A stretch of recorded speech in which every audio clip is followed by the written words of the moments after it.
Lam Vindaloo, Lam Vindaloo, Lin Van Van Van Dindaloo, Oh, we're back. And in the fence statement, it's like a basement, except it's got Svenstead in it. Wait, it's got Svenstead in it.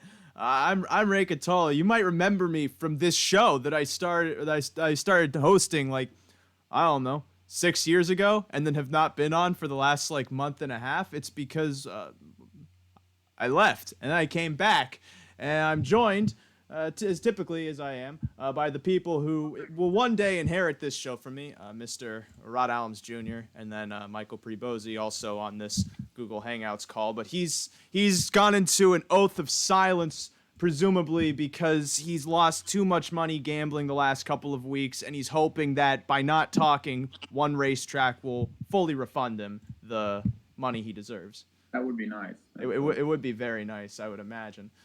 Yes. So, what happens here? What's the name of this show, anyway? Before we start anything, how freaking hot is this hoodie right here? Oh, wow. Yeah, that's a hoodie, all right. Yeah. Shout out to Rapid Premium for getting my badass hoodie.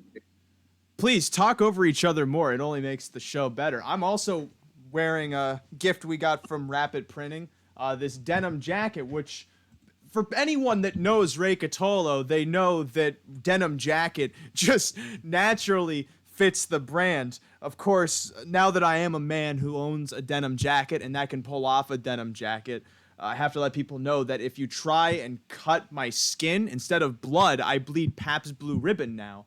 So I'm reaping some of the benefits of my new persona of being a denim jacket guy. I'm curious what other kind of fun things will come about me owning a denim jacket.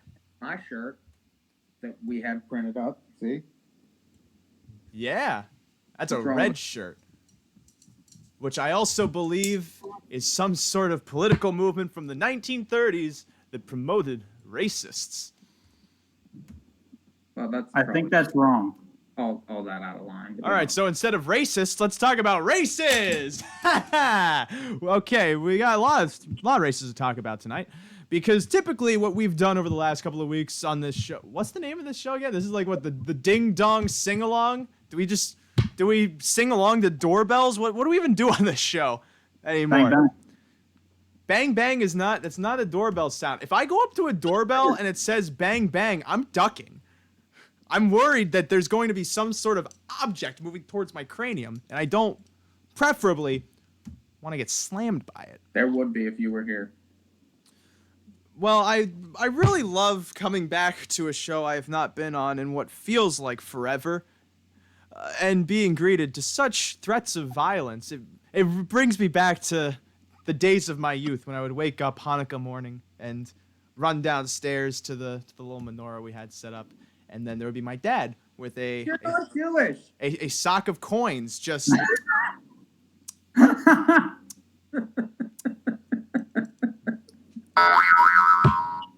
my god. It could be Hanukkah, it could be Christmas, it doesn't matter, Mike. I'm trying to shed light on some of the less popular holidays, because I dream of the day when Hanukkah can declare war on Christmas and we can finally end this weird festive season lasting 3 months once and for all, because I heard someone playing Christmas music the other day, but I never hear people playing Hanukkah music, and I think it would be a breath of fresh air personally to hear some Hanukkah music in November.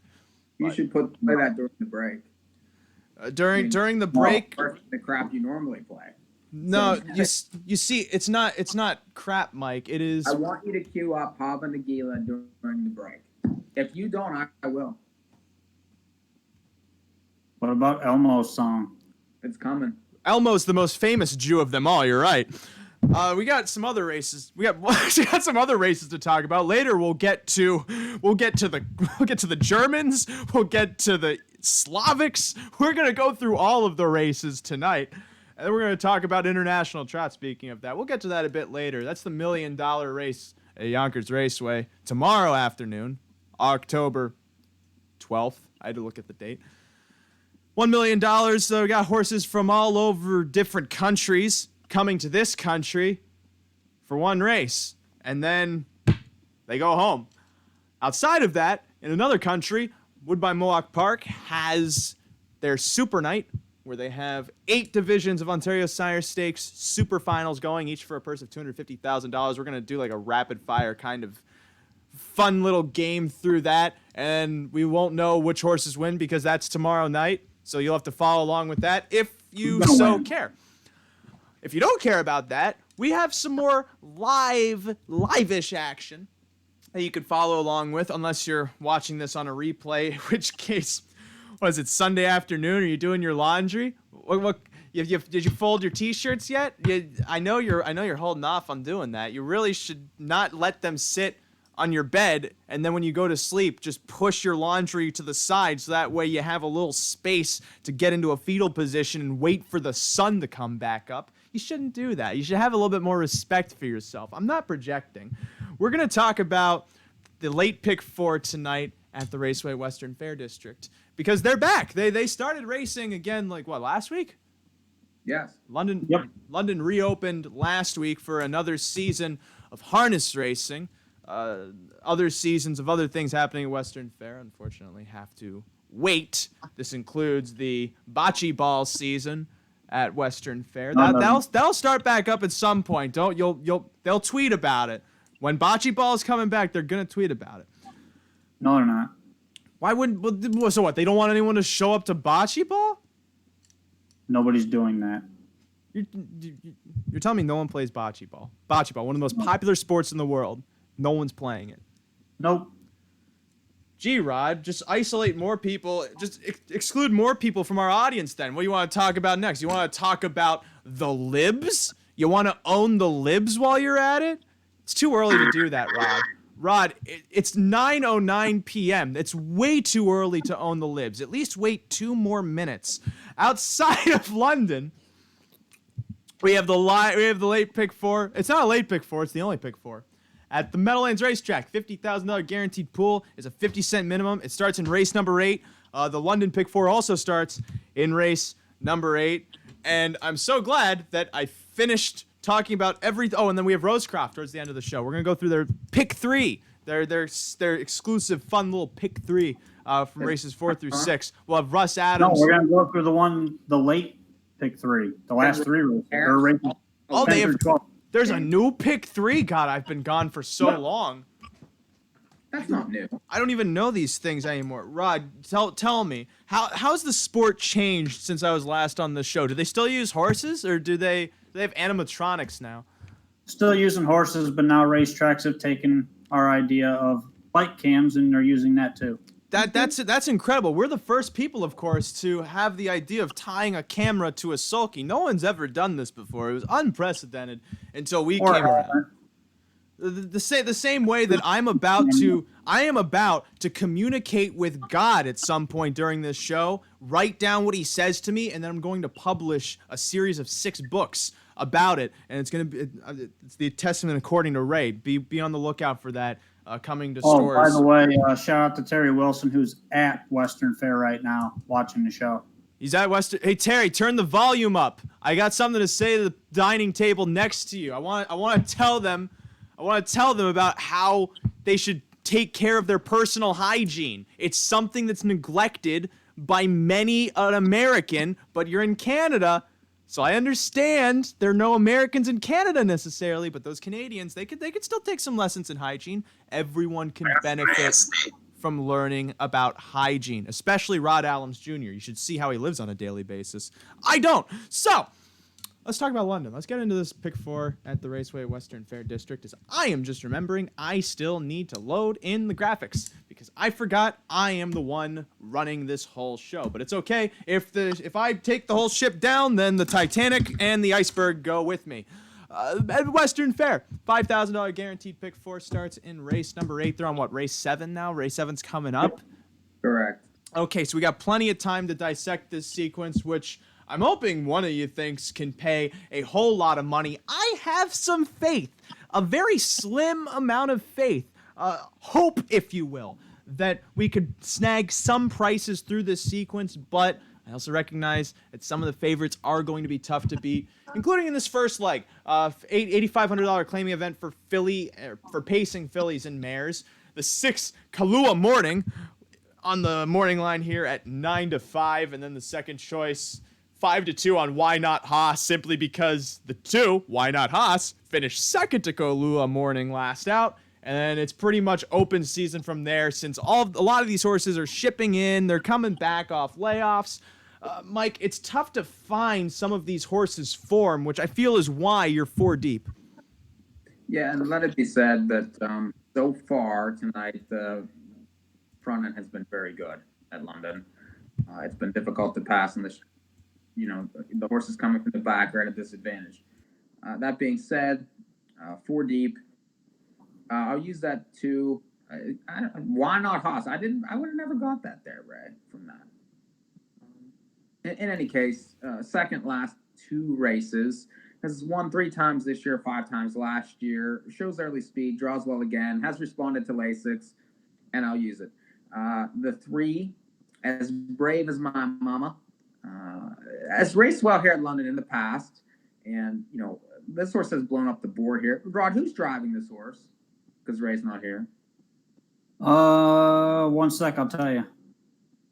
Okay, so gets a driver change, but typically comes from a little bit off the pace, draws well, bad post recently, gets back to London, which that he likes the racetrack. So or she likes the racetrack. We'll use that one. The 4, Shooter on back. Ryan. Who is it? Jason Ryan. Okay. Well, he's fine. There's nothing wrong with him. The 4 is 0 for 29 this year, but won 5 times last year.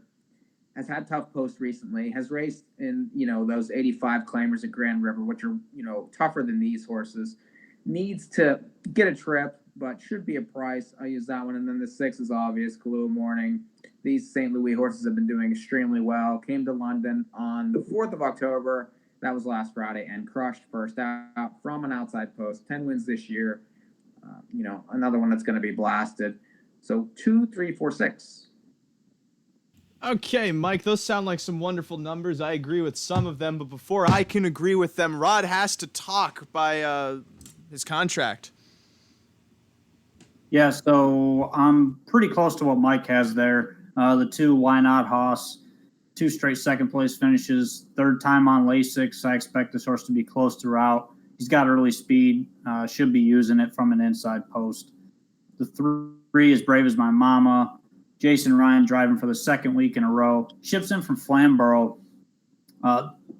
This horse shows good miles from the back and up toward the lead.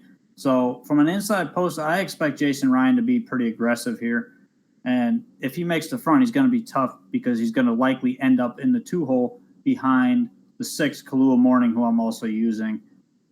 Like Mike said, Mark St. Louis, Danielle St. Louis. I mean, this horse has been razor sharp the last 4 starts, 2 wins, 2 seconds there. And you get a class where she's going to be able to make the lead.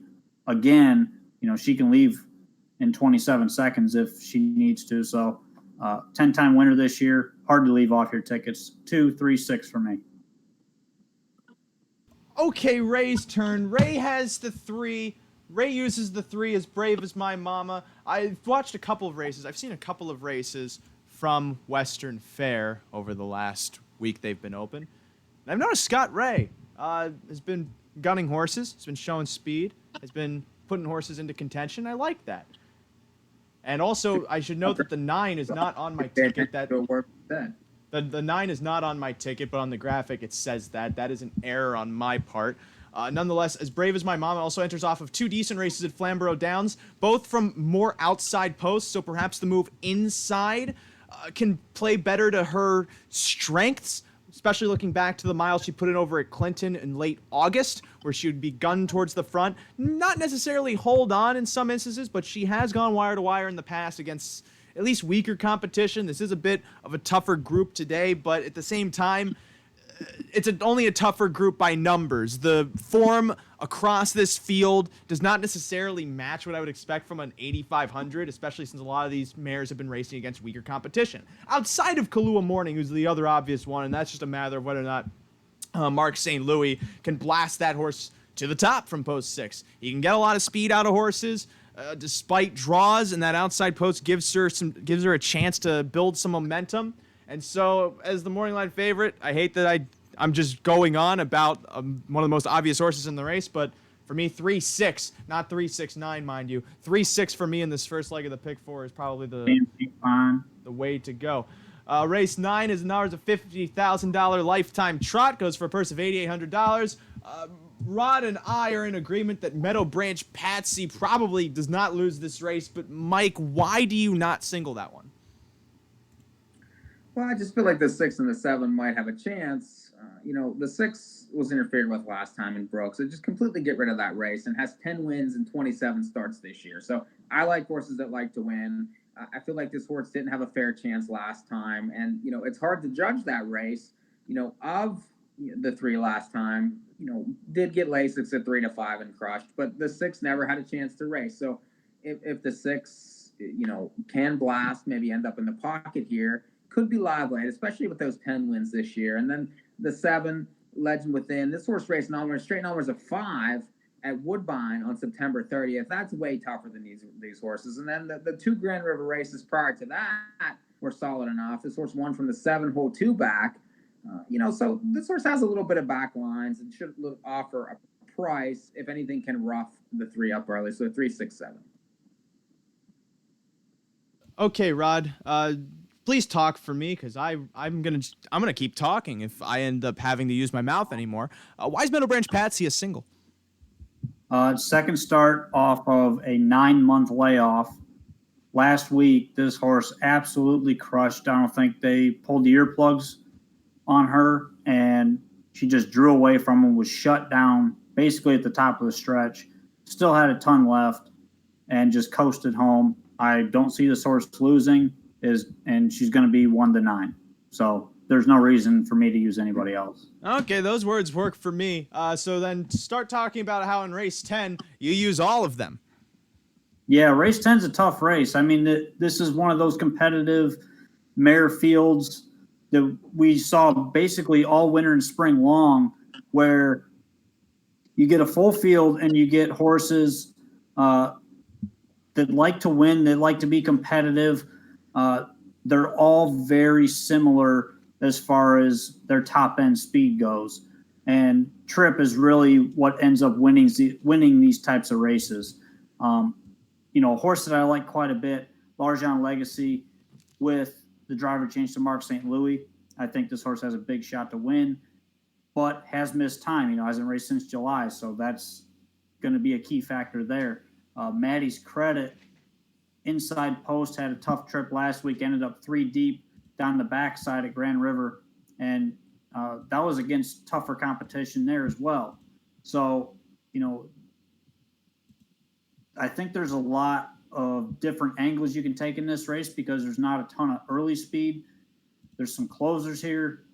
So that could be one of those setup races where, a couple guys see that there's not really any speed and they all just want to start gunning out of there. So there is a shot there for some action, early action, and for things to get a little bit crazy. So that's why I just take all and hope for a bomber. All right, so Mike, while Rod does that, whoa, things are getting wild on my front. Mike, while Rod goes all, you don't go all. No, I took half of them. So, I agree that it's tough, but there are some that I really don't like. Like, I want nothing to do with the 1 and the 2 and the 3. So, which, is a little dangerous on the half. But the 4 interests me a little bit. Came from Sarnia, was racing okay there. And then, was bet the last time under 10-1. And raced, evenly. Got a decent third in there. Could improve. Obviously likes this racetrack. Won here last year, won here this year. So that one's a use for me. The 5, New Billionaire, was in that same race and finished second off a very similar trip. It seems like that was sort of a merry-go-round type race in that race. Like Rod said, not a lot of speed in here. So these 2 could fly off the gate. It could get sort of interesting up front. The 6, Largeon Legacy, we know how good this horse is, especially at this racetrack. Has won many nights here, but it's been off since the summertime. Qualifier was solid enough, 58-3. That puts this horse in the mix, and St. Louis driving, is another factor here because he can blast this one, especially if it's good. Could be very good. And then the 8 Miss Brandy K. This horse has 20 lifetime wins, won 175,000. It's the second tier post, which shouldn't hurt off those 2-7 holes the last 2 times. And finished up okay last time, 29-3. I don't mind that. A puncher's chance in a tough race, 4, 5, 6, 8. I'm surprised that you don't like Maddie's Credit because she's one of 2 horses I use in this race. I thought this was a tough race to handicap. I like the fact that Maddie's Credit in her last 2 starts has gone outside first over and at least tried to get into the race. Sure, she hasn't been bet.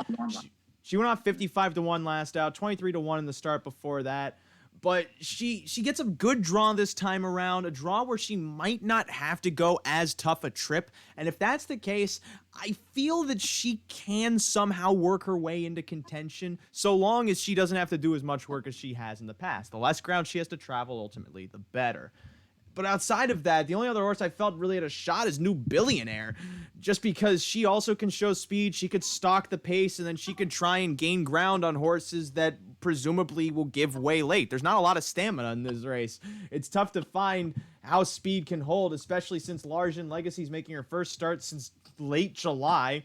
The qualifier was okay at London, but it's not enough to make me feel that she's going to walk over this group. And I also have to try and find some race where I can try and snag a price. And to me, I feel like this is that leg, and I'm pretty sure that's why Rod also decided to go all. Yep. Okay, fantastic. One more race then. Race number 11. Race 11 going 1 1/16. These are condition claimers for a $7,000 tag, purse of $4,100, 9 going postward. And sending it off to you, Mike. You're the deepest of all of us. You're taking 3.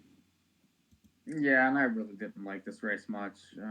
This is more just using these 3 because the other 6 are just brutal, and they have inside posts. So I'm 2, 3, 4. The 2 Mighty Mouse outside posts moving inside. Coulter stays back on. Daenerys won the first race tonight. I think the post switch should help. Finished up okay last time, so that one's a use. The 3 Gray Bell, was in that same race, was even money against Daenerys, and had an outside trip. Really didn't take a step forward. That was off a drop. Draws well again. A lot of the other ones are just not very good, so should be forwardly placed, I would think. And then the 4 James and Morgan gets a massive driver change to Colin Kelly. There's no secret that I like him. 10 wins last year. Comes from Hanover. Probably you're going to get a little bit of a price here, and I'll try him. Maybe get a trip. 2, 3, 4. You brought up a key horse, Mike, and Rod. I don't know if you're going to talk about it. The 2 main horses in this race we saw, or 3, I should say, Sergeant Neil, Green Beret, Gray Bell, Mighty Mouse. They all finished behind Daenerys. Daenerys parked the mile in the opener and still won. So, Rod, tell me then why you don't use any of those horses coming out of potentially key race and instead you single James and Morgan. Single based on the trainer-driver change. Mm-hmm. Big. So you're going from Gary Bishop training to Pat Shepard and Carl Dawson to Colin Kelly driving. This horse had 10 wins last year, gets a new barn, new driver. I think this is an extremely weak spot because Gray Bell just doesn't like to win, and Mighty Mouse is very trip dependent, and she hasn't really been winning this year either. So with Mighty Mouse potentially being first over, she can't really take much air. She's got to be covered up for at least 5/8 of a mile before she sees air, and I think she could be first over in this spot. Gray Bell, I'm just not a fan. You guys know how I feel about gray horses, so that's like an auto pitch for me, no matter what. Oh, it's a very academic thing. Seems a bit arbitrary, Rob. Yeah. Yeah, well, I'm right probably 95% of the time when it comes to gray horses. Guys in pink shirts that are like talking about races either. Well, guess what? Here you go. All right, well, Rod, if you like the 4, then I like Mighty Mouse because the name reminds me of something cute, and Gray Bell makes me think of those little cheese things that you can just unwrap and then shove in your big fat mouth and just suckle on as it just slides down your throat into your gastric system where it will reside. I don't really know what this has turned into currently, but I'm a little concerned. I was trying to say, but you didn't let me finish. I was trying to talk about how those cheese. Somebody's gonna finish the way you're talking. Those cheese Don't make me pull a Shepard Smith on my own show.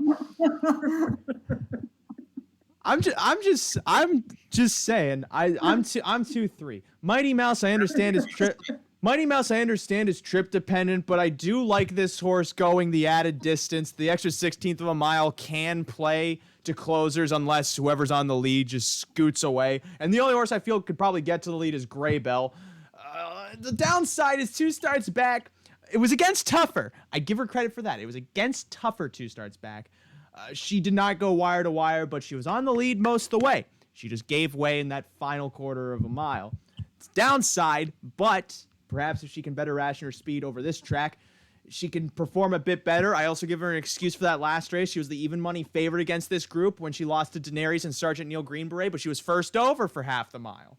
Finished third by 7 lengths, so at least held on to her position, just lost ground to Daenerys, who kicked away. I give her an excuse for that, but then again, she's 2-1 on the morning line. She's not necessarily anything spectacular. I'm 2-3 in the last leg of this pick 4. Mike, you did not talk about this yet, but we talked about all the horses that have made. No, you did talk about this. Okay. I just got distracted because I was thinking about what happens when I digest food. Here's my ticket.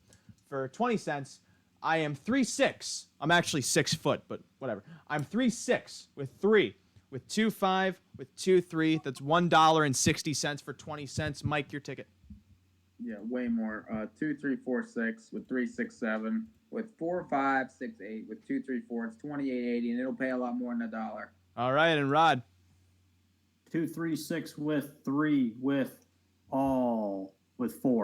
It's $4.80 for 20 cents. Bang, bang. That's fantastic. So their race 8's coming up in approximately 7 minutes. That is the start of the late pick 4 over at the Raceway at Western Fair District. Race 7 on the track at the Meadowlands. It's probably best we get into our dissection of the pick 4 at the Meadowlands, because I know everyone was waiting for that.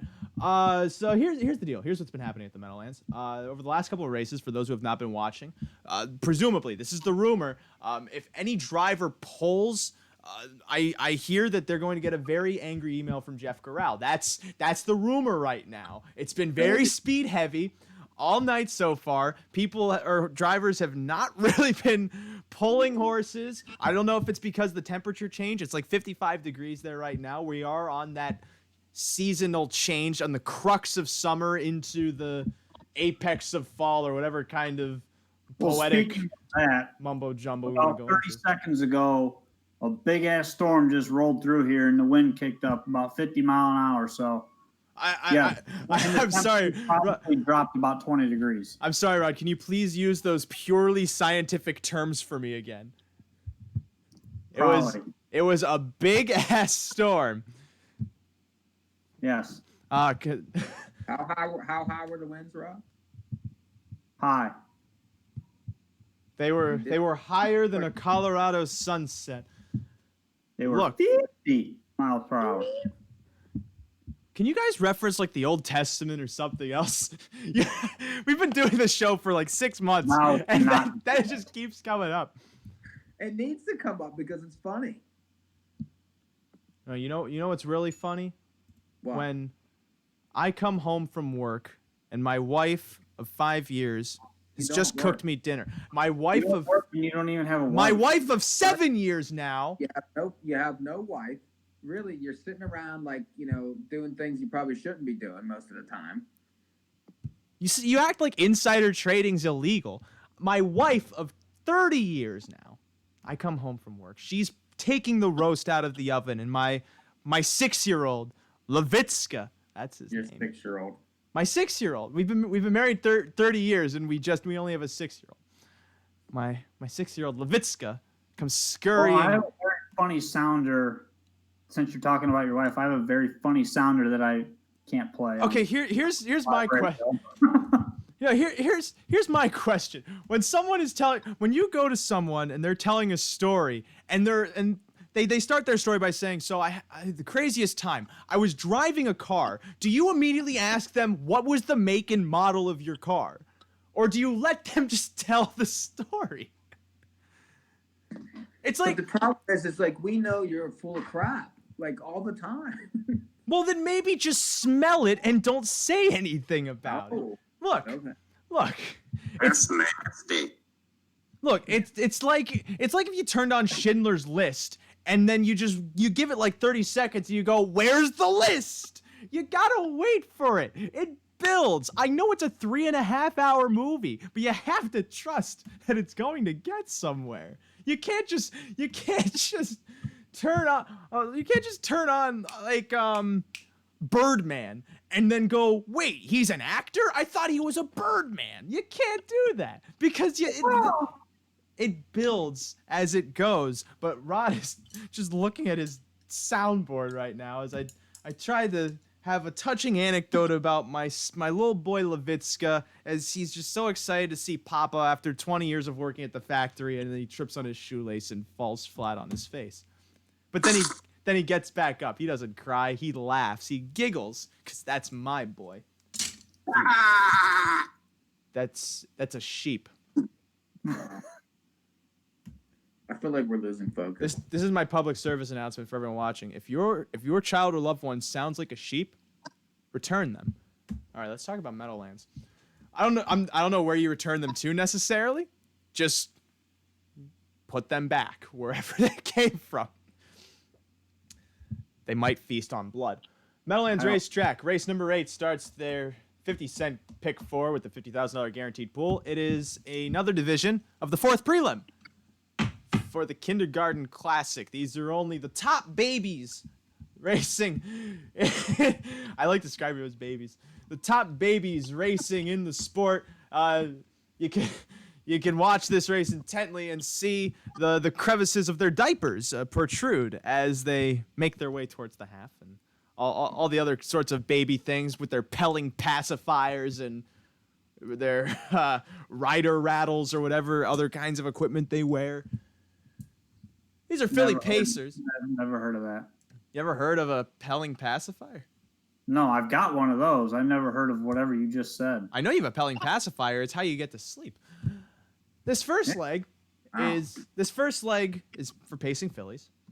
And we were talking about this earlier in our little group text chat. Not versus other sorts of chats that we have as a company. You do.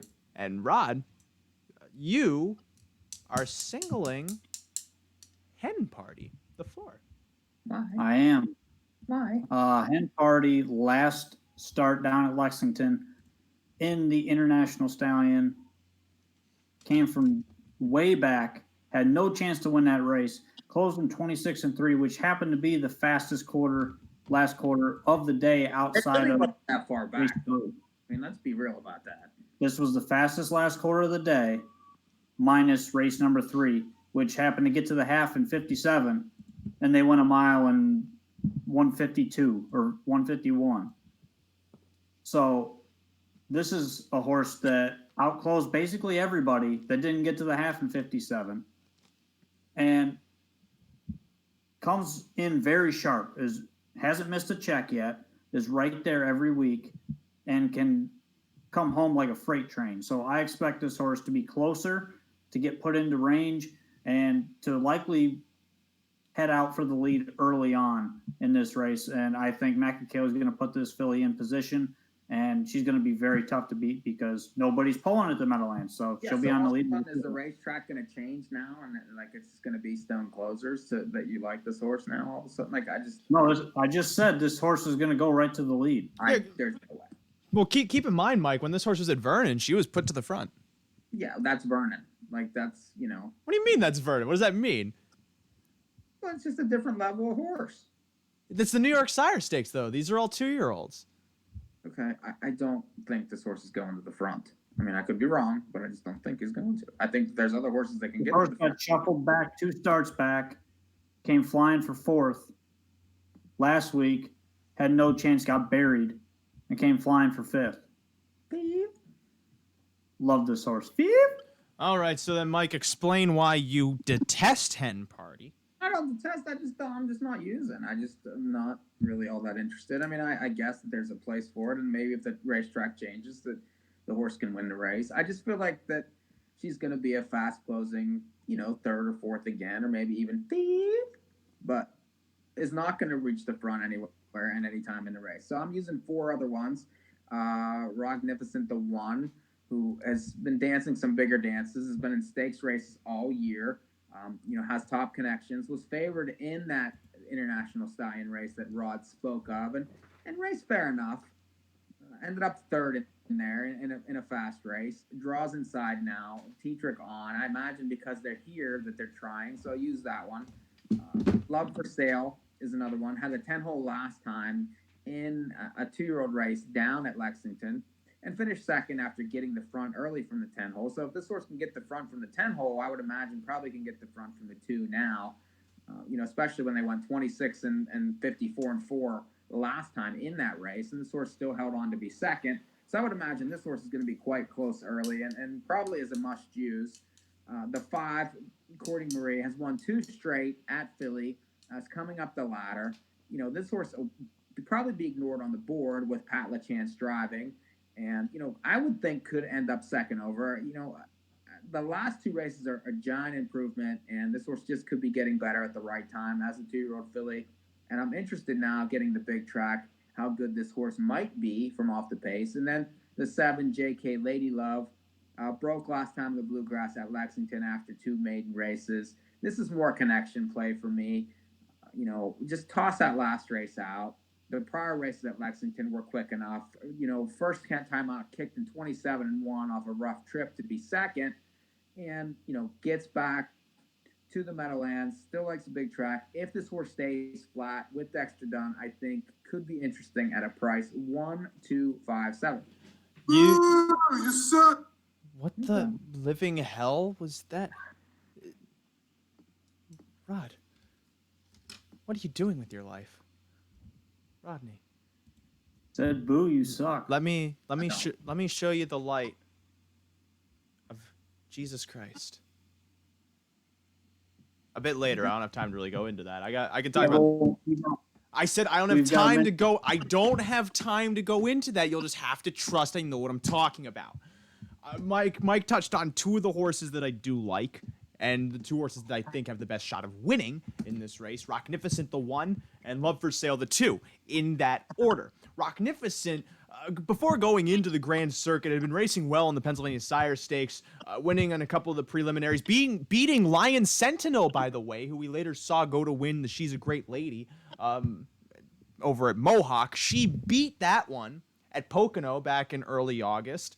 Since then, finished 4th in the Sire Stakes Championship, going first over. So right off the bat, went a tough trip there. Excusable already, and then didn't really get put into the best positions over at Lexington, and ultimately can be forgiven, even though she lost as the favorite last out. She comes to another mile track, ships out, gets some weaker competition, and with the right trip, she gets the right post. She should be able to just go up towards the front and see what happens. And if not, Love for Sale can certainly capitalize off some sort of trip. It's intriguing that she did not go into the International Stallion Stakes. I imagine the only reason she didn't was because she wasn't eligible, but I'm not sure. She raced decently enough in the Bluegrass to make it to justify entering into the Stallion Stakes. She went first over up against Baby You're the Best, Annabelle Hanover, Guy Waterhouse. Those were the top 3 horses in that division of the Bluegrass. And she was 25-1 when doing that. She went first up into one of the quicker parts of the race. They went 27 and 3 3/4, and she was advancing nonetheless, but then faltered through the stretch. Followed that with an even better effort, going to the half in 54 and 4 from post 10 on the lead. And then it only finished 2nd by 4 lengths in that race. So she also has the speed. 1-2 for me. It's London time. It's it's time to go to our special auditory presentation from London as they are a going from the center. So Long Sugar shows some speed to the inside, then comes Solid Queen around the first turn. Coulter pushes through with Solid Queen to take the lead away second, then into the pocket. Brett McDonald, Shooter on by, tucks in ahead of Bye Bye Daddy from the second tier into third. So Long Sugar races fourth up the backside. Ahead then of As Brave as My Mama racing fifth. Outside comes Kahlua Morning from sixth. Seventh into the turn goes Why Not Haas and Play With Passion. Towards the back of the pack through a 28-4 opening quarter, Kahlua Morning advancing uncovered and heading towards Circuit 2, while Solid Queen races uncontested on the lead as the even money favorite for Coulter, ahead of Shooter on by a length and a quarter. Sitting third, locked in, Bye Bye Daddy, as Kahlua Morning's now up to be third within 2 lengths of the lead through a 58 3/2. 29-4 that second quarter, on to the second lap. And around the clubhouse turn to the 3/4 mark, Solid Queen still in front and in control. Shooter on by, locked in by Kahlua Morning. Now advancing once more under St. Louis, urging to 3/4. Bye Bye Daddy shuffled to fourth. As Brave as My Mama gaps cover from second over 3 wide towards the back. Why Not Haas now progressing for Preston Shaw into 3/4 and 128. A 29-2 clip by Solid Queen. Her lead diminishing as Kahlua Morning creeps closer. Out from fourth, Bye Bye Daddy with room to pace, while Shooter on by waits for a seam into the lane. Solid Queen clinging to command. Kahlua Morning, though, falters. Outside, Bye Bye Daddy swings to the center, and Shooter on by with room late, but Solid Queen drifts out, holds on by a half length to win from Shooter on by. Bye Bye Daddy and Kahlua Morning in 158-2. We're all out. We lost to the horse off the layoff. Yeah, it's just a no passing zone at London. Nobody's pulling. Nobody. That horse went from 5-1 going to the gate to even money. Yeah, that's not my kind. Sorry. No thanks. April. No. Well, especially too the fact that she was going from condition company into a claimer. Yeah, I mean there's so much to hate about this. I don't know. Mm-hmm. That's fine. That's okay. When stuff like that wins, it's fine with me. Oh. I have no chance when that happens. But it'd be nice if somebody could pass somebody. That'd be even better. If ifs and buts were candies and nuts, then the queen would have balls. Ooh. That's what they say. How creative. Let's move on. Okay. Well, right now I'm having some issues because my computer is rebelling. Well, we're on the second leg at the Meadowlands for the Big Four. Mm-hmm. Philly Mare now winners of 15,000 last 5. Field of 10. And I thought this was a pretty good race, wide open, actually. Mm-hmm. But Mike, start us off. What do you like? I'm very deep in here. I'm 5 deep. I think it's extremely difficult. There's a lot of horses off layoffs and such. So I'll start with the 2 odds on St. Lucie. It's a 3-year-old filly that raced in the PA Sire Stakes final and really got nothing in that, but it was 40-1 and is lightly raced this year. Only 8 starts. 7 for 18 lifetime, draws well. This is the first condition race in quite a while. Dexter Dunn is on. I like the inside post. I like the fact that the horse shows early speed, and I think that has a chance if put into the race. The 5 Easy 3 was racing open handicaps at the Meadows, and those are difficult races. That's the top level there. This horse was basically not doing well, finishing last in those spots. I wouldn't say this is necessarily an easier spot, but this horse just went 50-4 on September 10th at the Meadows. So that race contends very well in this spot, and that's why I'm using. The 6, Fool Me Again. This is another 3-year-old filly that had outside posts in stakes races, has 5 wins out of 17 races this year, and has made quite a bit of money. So I'll use that one. The 8, Monica Gallagher. If you watched this racetrack earlier this year, this horse really likes the big track. Raced very well here in the past. Went 51-1 here last year. The connections are very good. This horse just won at Pocono on September 17th and a 51-3 miles. The favorite definitely fits in this group. And then the 9, Rockin' the Boys, comes from those high condition races at Yonkers. And this is Tetrick Harris, more a connections play, but I would expect some early speed if the horse is going to be any good. So I'll use that one also. 2, 5, 6, 8, 9. I can't believe you missed this horse, Mike, but Rod did not miss this horse. Ooh. Well, the one that he missed is the 7. Jules That is Ferrer. right. Ow. Whatever. But I'm 4 deep here. The 2 odds-on St. That's a lot Lucie. more shares than wins. Yeah, Go ahead. sure. But the 2 odds-on St. Lucie, good qualifier down at Lexington. I think is a play here, even with the month of missed time.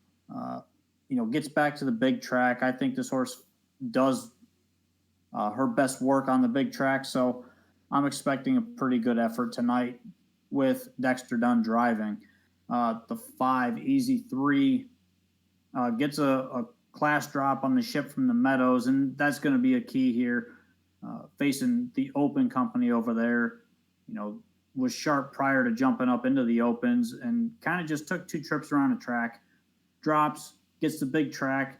Maybe we see this horse wake back up, back closer to what we saw 3 starts ago with a big time win over at the Meadows. The 7, Jules Ferrer, sharp form over on the 5 Ace over at Harris Philly and Pocono. Won last time, got a good trip, and sucked along to some pretty fast fractions with Marcus Miller. He stays on the drive, which is key, and he seems to get along with this mare best. He drove her twice in the last 5 starts. The win last time and 3 starts to go, finished second by a neck, coming from off the pace. So I expect this one to put in another good effort here. Definitely not a single, though, but a must play for me. And then the 9, Rockin' the Boys. Tim Tetrick jumps on. Bartlett's been driving this thing over at Yonkers. These Andrew Harris horses seem to have woken up again recently. So I do like that this horse jumps to the big track. We should see a pretty good effort. And he's got enough early speed to be able to get put in play by Tetrick, especially the way that the races have been going tonight. He's going to have to leave if he wants to get a piece here. So 2, 5, 7, 9. Yeah, and Jules Ferrer certainly also has that speed over at Pocono from post 6, gun to the front, sat pocket to a 54.5, capitalized off that trip as the 6-5 favorite to win in 50-3. Outside of that, was able to secure those stocking spots that, it could potentially pay off into some sort of victory, depending on not necessarily if the track changes, but if the races get more aggressive as we get into more of the competitive conditions, like those higher end earning threshold races and so on and so forth, because they typically card the more tougher races for that pick 4 sequence. So we could very well see some sort of change in that regard, since it doesn't really seem like there's a bias on the track as much there is just a lack of competition on the track. Jules Ferrer, though, nonetheless does have the speed to work out that kind of trip. She belongs at this class. She raced well at this class over at Philly and Pocono. And, of course, the Cleary Barn also tends to do very well here at the Meadowlands since he came back here, or since he opened his stable at the start of the season. Rockin' the Boys, then the only other real mare that makes a lot of sense, simply on the massive class drop and the stretch out from Yonkers to the Meadowlands. Couple starts back over at Pocono, she did show speed that would be necessary from this spot to get involved. And then otherwise has just been going Yonkers miles. That's the best way I could describe them. They aren't good, they aren't bad. They're Yonkers miles, but they have been at a much higher competition. 7-9 for me in that second leg. Third leg is race number 10, another leg of the Kindergarten Classic for 2-year-old pacing fillies. Mike, you only used 2. Yeah, 2 deep in the race. And I kind of let David Miller pick for me here. He picked the 4 over the 1. For Toscano, this horse is 8 races, 8 times in the exacta. Only 2 wins, but tends to get the front and, should control the race. Does kick home every time. has a post edge over the main rival, which is the 8, Annabelle Hanover, who finally broke through last time, kicked 26-4 in that bluegrass at Lexington to win. Dexter Dunn is back. I would expect this horse to be up close from this outside post early. They do need to beat the 1, but I feel like those two have a better chance. So 4-8. I don't even think Marlo Hanover is that much of a threat. But Rod, you still use her. Yeah, absolutely. You got to use the horse. I really don't. Yeah. From the rail, this horse has early speed.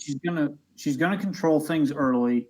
She's probably gonna look to sit the pocket, sting the 4 a little bit around that first turn, and then sit the pocket right behind her. That's the winning move, I think. If Tyler Beater can do that, coming off of 2 straight wins, I love the form. The horse likes the big track. I see no reason not to have on your ticket. The 4, Baby You're the Best. Every time I look at this horse's name, it drives me nuts because people can't spell and use freaking apostrophes. Just spell your right. Is there a point? It's not that hard. I think they ran out of characters. That's the problem. There's an 18-character limit. Yes, there is. 4. It doesn't matter. You spell it wrong. 11. 8 and 7, 15, 16, 17, 18 with the spaces. So they easily could have just got rid of the spaces. Done. And then it's spelled right. Anyways. You're wanting to talk about spelling? Yeah. I don't misspell anything. This is where we're at now. I don't misspell anything ever. Rod, spell pneumonia. I doubt that. Ever. How do you spell pneumonia? P-N. It starts with an N, you dummy. No, no, it doesn't. Yes, it does. Just talk about the horse. We know you can't spell. Just give up on showing people you can spell. Why? Ray says it starts with an N. No, it doesn't. It's like a pterodactyl starts with a Q. Now just talk about the horse. There's an N here somewhere. I know that. So the 4, Baby You're the Best. This is the one that Dave Miller picked to drive in the race. Early speed, but doesn't have a ton of early speed. This horse usually likes to make a quarter move, so I'm assuming that this horse is going to float off the car, get away up close, going to be parked to the quarter. That makes me think this horse is beatable. Has been the beaten favorite 2 starts ago, was 1-9 and got beat. So I'm not keen on this horse, but I think the horse has to be played. And then the 8, Annabelle Hanover, the other obvious one. No surprises here. Dexter Dunn, last 3 starts on this horse, has done an extremely good job driving her. She comes from off the pace in this race, I think. I don't know that she can leave here and expect to make the lead at all in this race. If she does, they're going to be going really fast. So I expect her to kind of float off the car and then try to look for cover to follow in this race. So 1, 4, 8 for me. Well, Annabelle Hanover's prerogative has never been to get to the lead. She's very much more of a stalker. And then even with Marlo Hanover, the race that she won at Lexington it was average. She got to the half in 56. She finished the mile well. She didn't have to face any challenges. It wasn't stellar. I feel Baby You're the Best is going to set the pace in this race more than Marlo Hanover will, and that is why I use the 4 instead of the 1 in this race.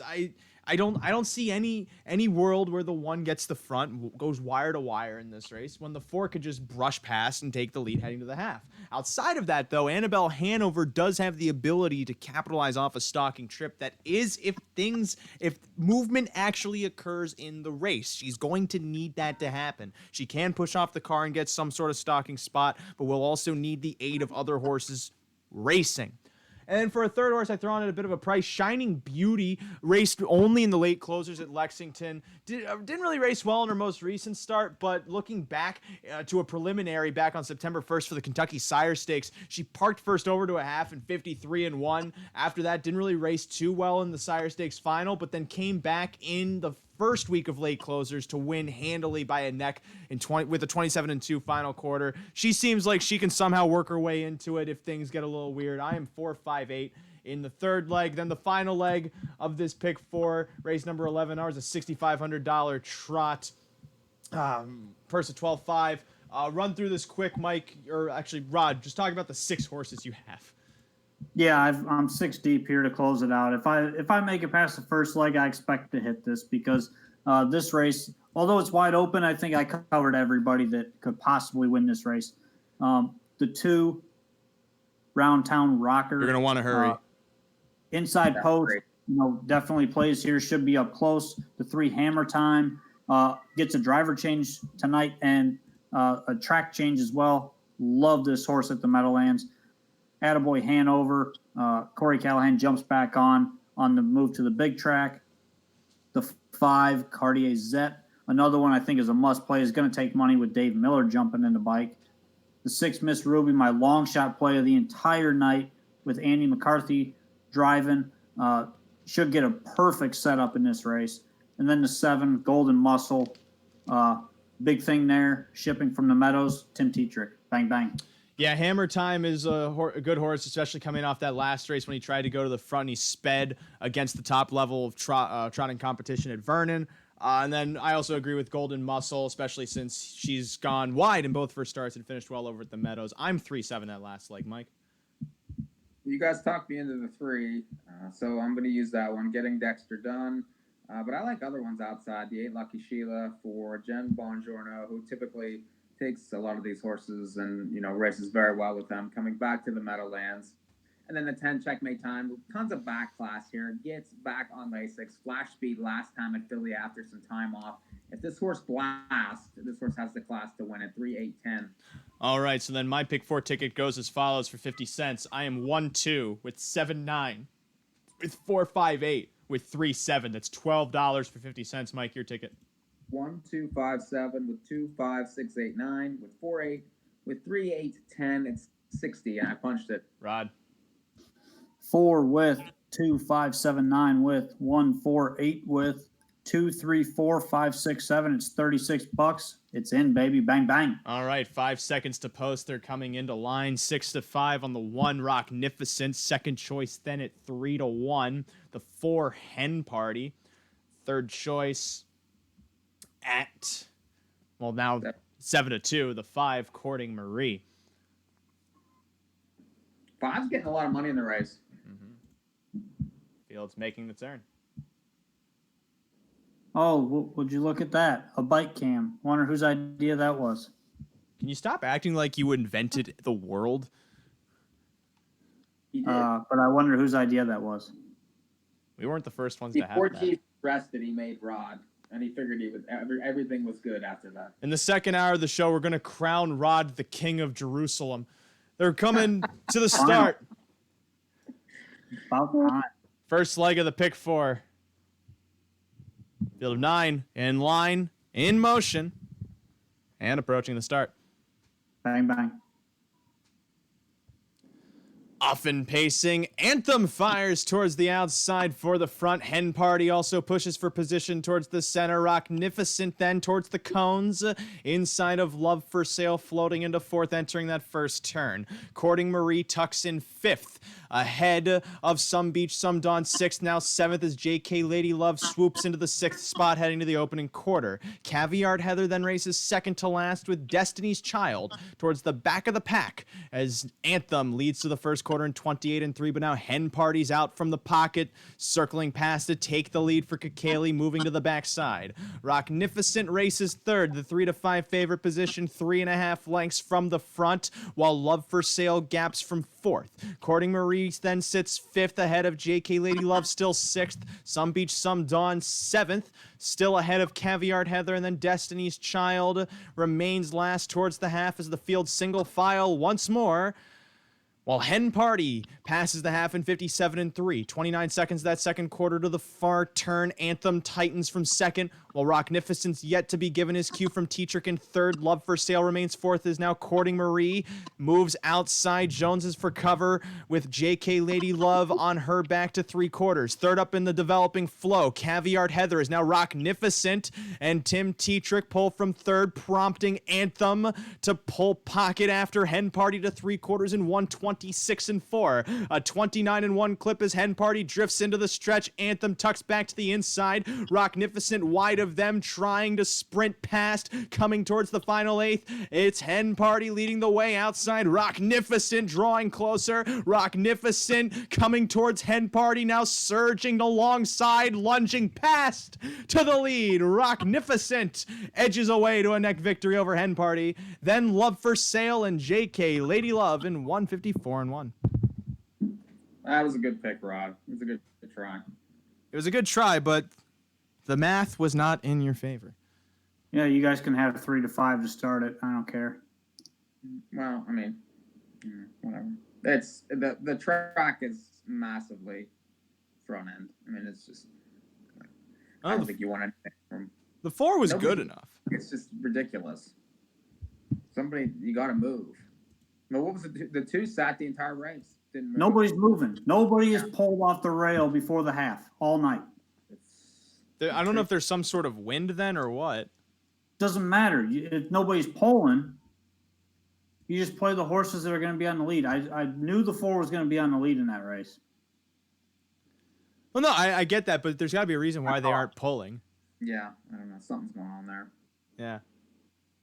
But it is 10:03. As we said, we have to prepare the throne for Mr. Rodney Alms Jr., despite the fact that he has not necessarily been given the crown. But we'll do that after the 9th from Western Fair, as it's going to the gate. At least I got the exacta. Just box 1-4. Okay. Double up. Talk exacta. Double up. All Listen. right. Hey, they're off in London. Do you want to see Meadow Branch Patsy on the lead? I'm sure you do. Unfortunately, we can't show you. You just got to trust that she's there on the point. At 1-5 over Raising Royalty away second. Third to the backside Confession Session while Legend Within. Wide and fourth now tucking towards the cones. A gap of about 4 lengths then to CD Max fifth. Backs to Avatar Sealster and cuts and butts and co-cants through a 28-2 opening quarter. Rounding the far turn first time, Meadow Branch Patsy, the decisive favorite.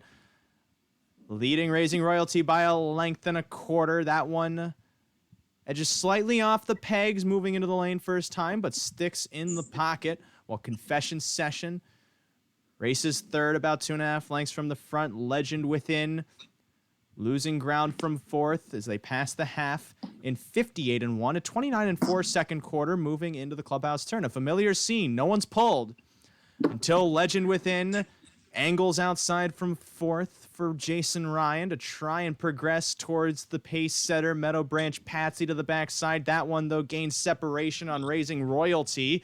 Leads now by about 2.5, and it's an expanding margin, while Raising Royalty now tries to narrow, coming to 3/4.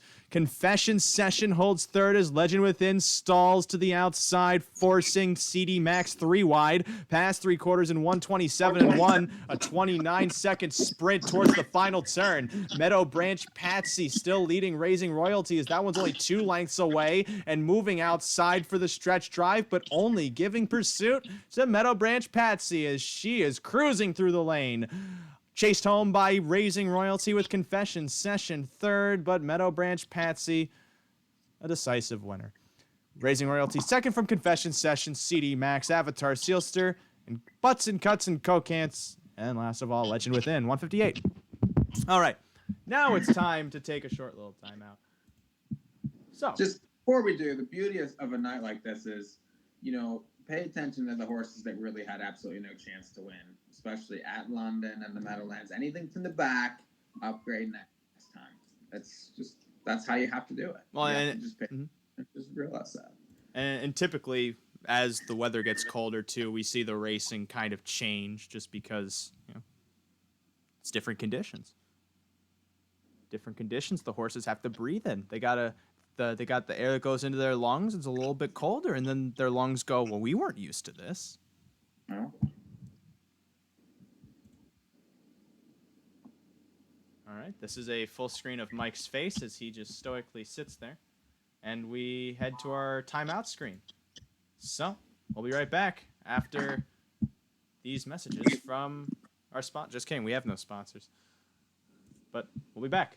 We have a few. Well, we do. But I don't mean like Chex Mix or like Charmin Ultra Soft or anything like that. We don't have those commercials. Yet.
Oh, I.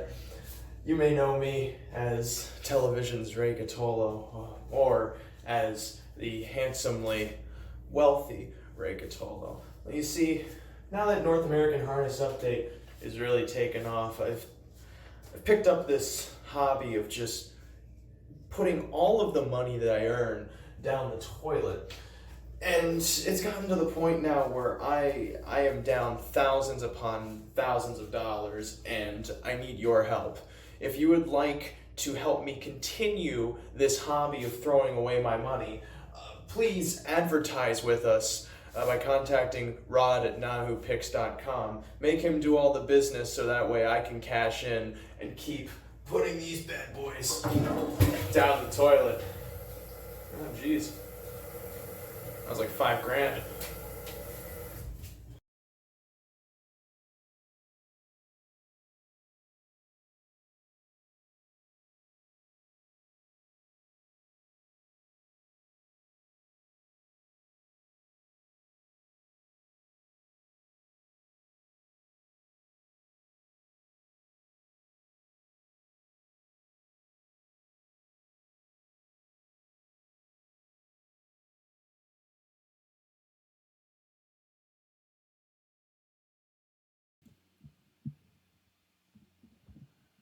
All right, big boy host time. Come back from potty break. Now is also a great time to at least gauge some interest in the idea I had, and I'm Mike and Rod. I'm sure that you two are quite interested in the idea I had.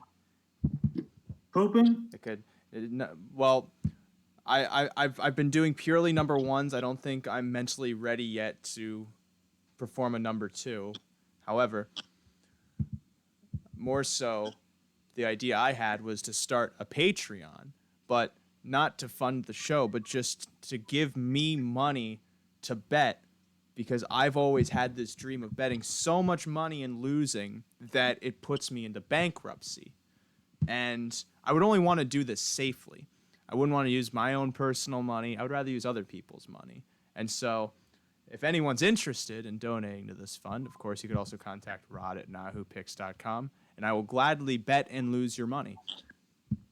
It's just it's a fun little thing we're thinking about doing. I'm thinking about doing. I really wanted to, and there's no catch. I'm already telling you right now, you won't get your money back. But to be fair, if you would have bet that money anyway, I'm not sure if you would have made anything off of it. So why not just let me lose it for you? Think about it. As Sugar Doyle says, we're back. This reminds me of the article I just read. That there was an article that I read just today, how a guy ran $1 million Ponzi scheme out of his fraternity house, and he spent all the money on strippers and gambling. So, I mean, if he can do it, why can't you?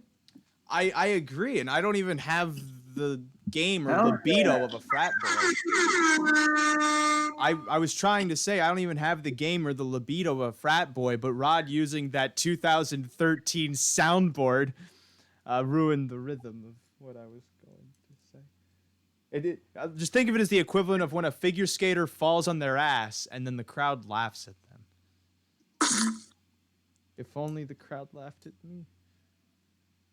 When we last left off, first leg of the pick four went at the Meadowlands. Rocknificent delivered as a 3-5 favorite, nabbing Hen Party in the final 16th to win by about a neck. And then Mitsubishi Sealster, that's not her name, Meadow Branch Patsy, won the second leg of the pick four at London. That was Rod and I's single on the sequence. However, we were all knocked out by Solid Queen, who made her first start for a claiming tag and went wire to wire. That's been a trend so far tonight of horses just going to the front and then not losing the front. So that said, let's talk a bit about this international trot. Because maybe this trend will hold. I hope it doesn't hold for this race in particular, simply because the international trot is 1.25 miles. It's got horses that aren't purely American, North American that is. So the dynamics of the race are always different. And also, call me a traitor or call me a treason fighter or whatever, a man of treason, whatever you want to call me. I don't want to see Atlanta win. I don't, just simply because she's going to be such a heavy favorite, and I don't really want this race that has such a unique setup to it go to a horse that pays $4.80. I feel like this is an opportunity for us to try and snag. Do you think that she wins the race? I think she can be beaten. So do I. There's one horse in particular that I think is going to fly under the radar here.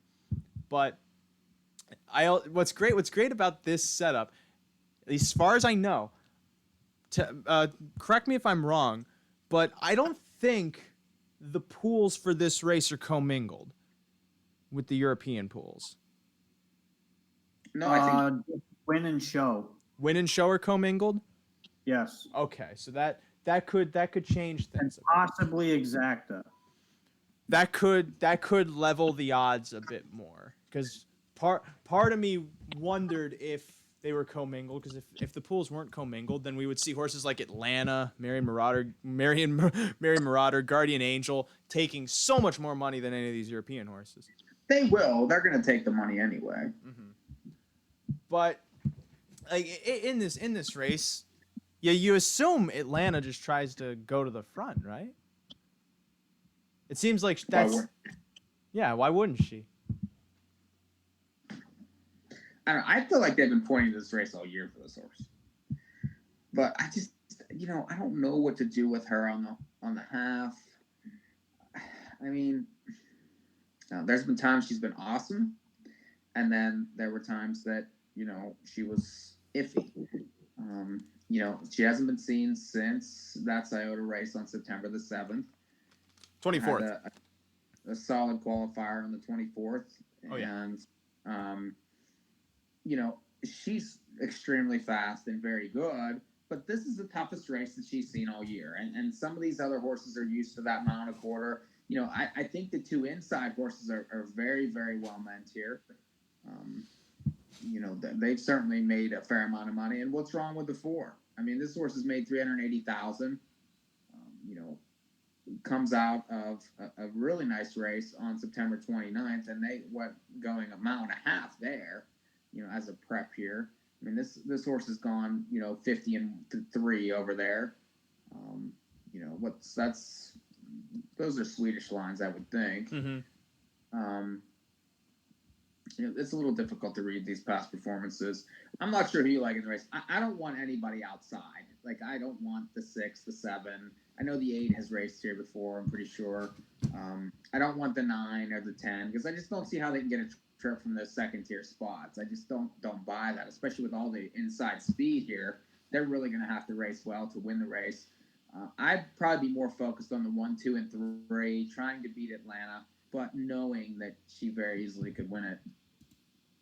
Well, I don't know. Keep in mind, though, that Cruzado de la Noche won this race last year, getting towed into it, and it helped that some of the main horses broke.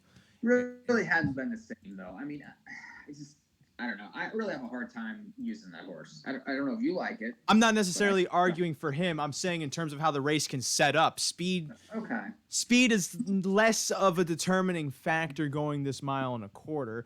I understand that in this race, the 2, wait, what's his name again? Oh yeah, the 2, Bahia Quesnot, is probably going to have some sort of appeal because you look at that last race, he was second to Propulsion. Propulsion has a mile rate of, I believe, sub 150 over in Europe. Mm-hmm.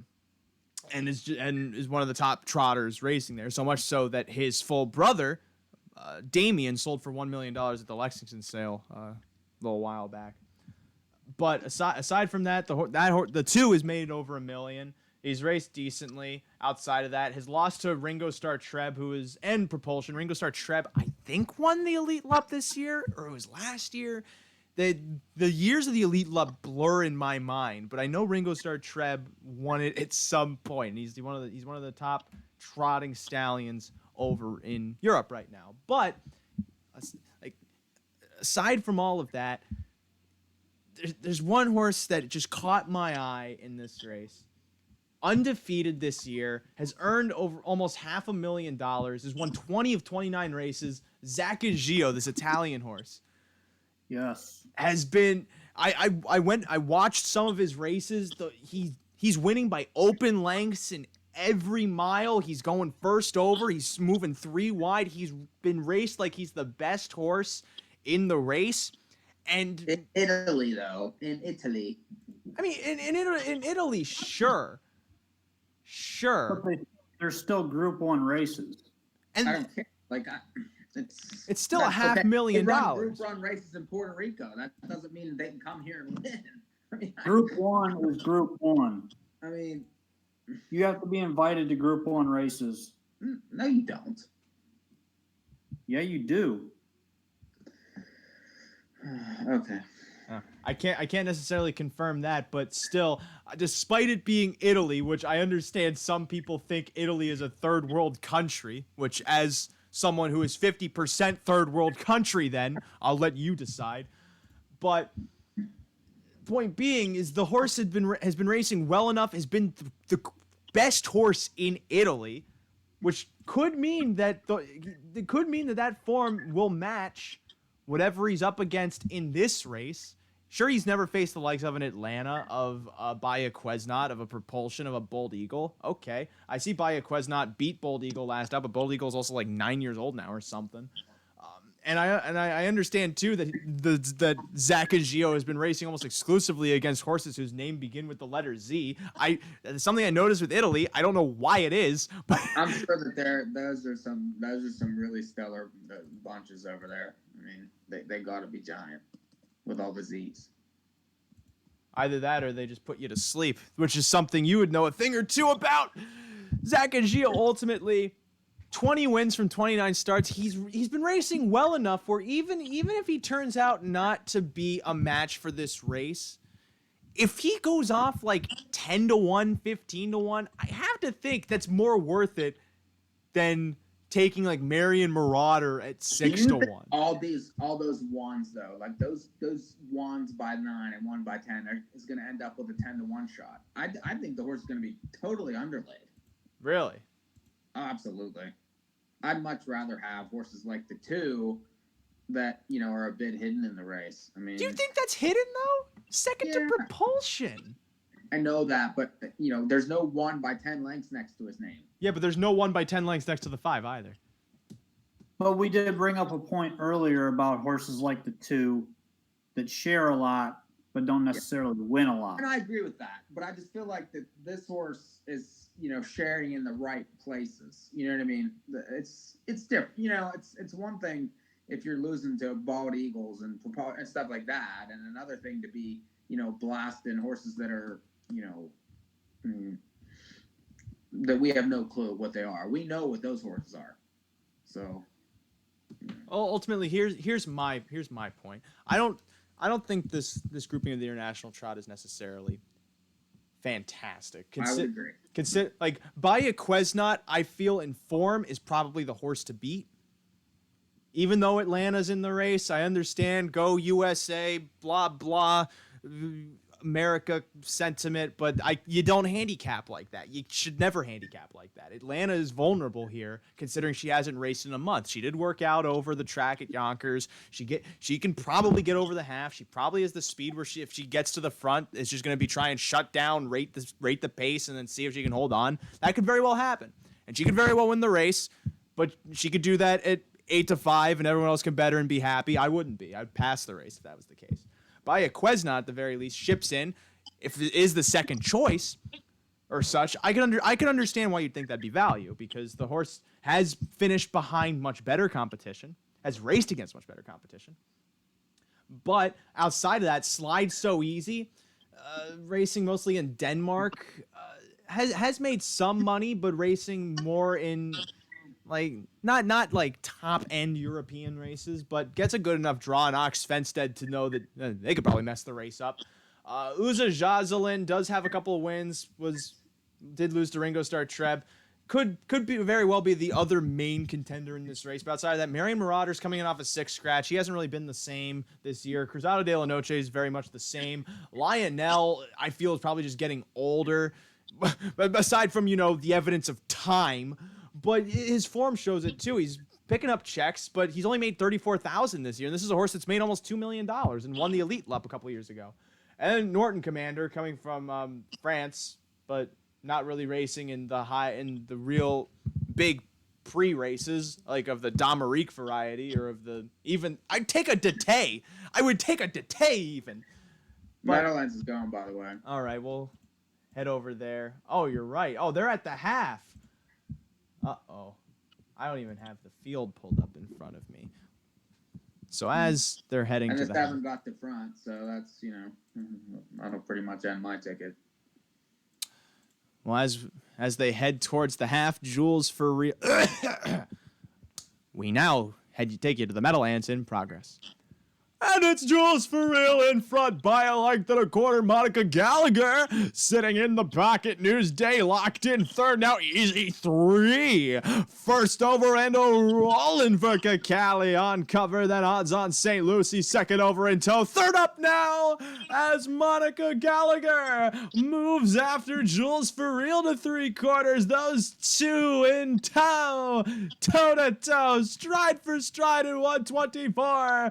And a 4, Jules for real cuts the corner. Monica Gallagher trying to out sprint her. Long ways back to odds on St. Lucie with Cabo Abo Cutie, and in between Newsday, but Jules for real holding them at bay. Newsday to the inside, surging up with odds on St. Lucie, but the line coming, Jules for real. 152 and 2. All right, thanks to that race caller, who I hope probably dies from some sort of aneurysm. Another boat race. 8-5 winner. So far, my $12 pick 4 ticket is alive. You're alive for about $12 right now. Woo! Hubba, hubba, hubba. Hey, hubba, hubba, hubba. That being said, the 8 had absolutely no excuse whatsoever.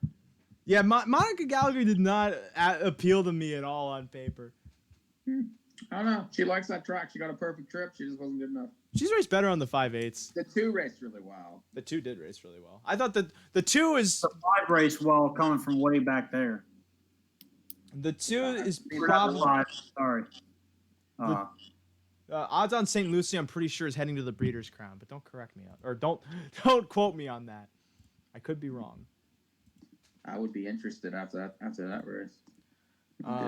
But anyway, I've talked a lot about this race. Rod, by the sounds of it, you're in agreement with me on Zach and Gio as the more outside horse in an international trot. Yeah, I don't think the horse is going to take as much money as what Mike thinks he's going to. I mean, I get that the horse has a bunch of ones on the lines. That's automatically going to take a little bit more money. But I think people are going to see that this horse has been racing in Italy. And the good thing about the program, the U.S. programs anyways, you can see what the mile rate was. And this horse has been going distances. And I did happen to catch one of the replays. I don't know which one it was, but I saw it on Facebook. And this horse, like Ray mentioned, was wide the entire time.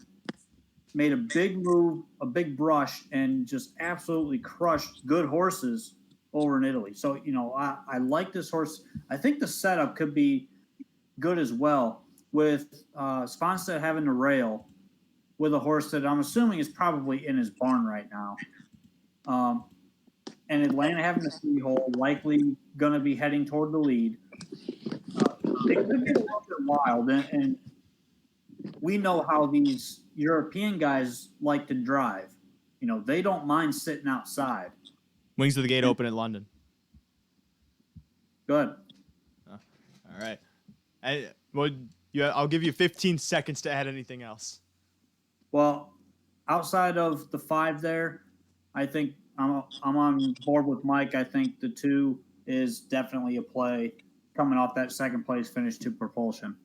All right, that's the International Trot. After this race at Western Fair, we'll dissect the super finals over at Woodbine Mohawk Park. Meantime, field for the 10th swings into the stretch. Another go around at London underway with Got Some Spark. Pushing for the top, Maddie's Credit secures the pocket ahead of Delta Grace Tone towards the cones. Rounding the first turn away, fourth is wide there.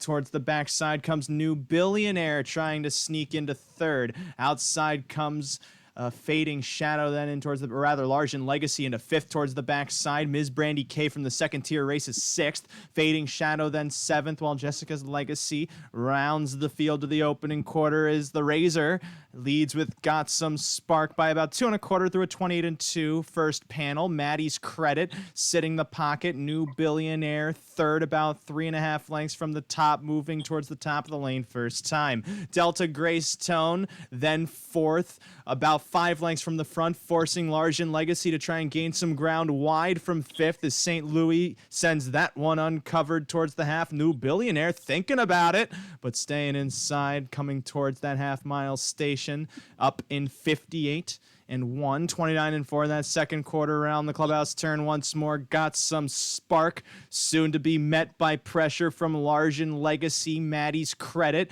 locked in the pocket towards the backside, while New Billionaire's going to wait for room. Racing from fourth, about 3.5 lengths still from the top. Second up comes Ms. Brandy K. As Large Legacy asks for more pace, she stalled to 3/4, while Got Some Spark holds command, tries to gain separation from Maddie's Credit, looming a bit closer. 126-4 for 3/4, a 28-3 sprint as Maddie's Credit pulls outside after Got Some Spark. New Billionaire racing third, ready to tip high too as they come home for the stretch drive. Got Some Spark looking to turn away Maddie's Credit, and Natasha Day holding him off by a half length. New Billionaire with room to the inside has now Got Some Spark scoots away to a length victory. New Billionaire slimmed that margin to finish second. Maddie's Credit faded in third, 156-3. If you cannot tell, I had $2 on Maddie's Credit at 25-1, and I thought she was going by. Yeah, that was a big price. I thought the 2 was going by. How did the 4 go wire to wire, though? They don't go by there. Not going by. Let's see. Who has Got Some Spark? I don't even remember this horse. Maddie's Credit was my second pick on the website. Oh, that horse went wire to wire? For all the young kids watching at home, there are some days where I even get out of bed, Ray Catolo, and I think to myself, I sure hate harness racing. And it's only because I lose. It's only because I lose. Moments like this makes me wonder, why am I here? But then I remember deep down, there is nothing better I could be doing.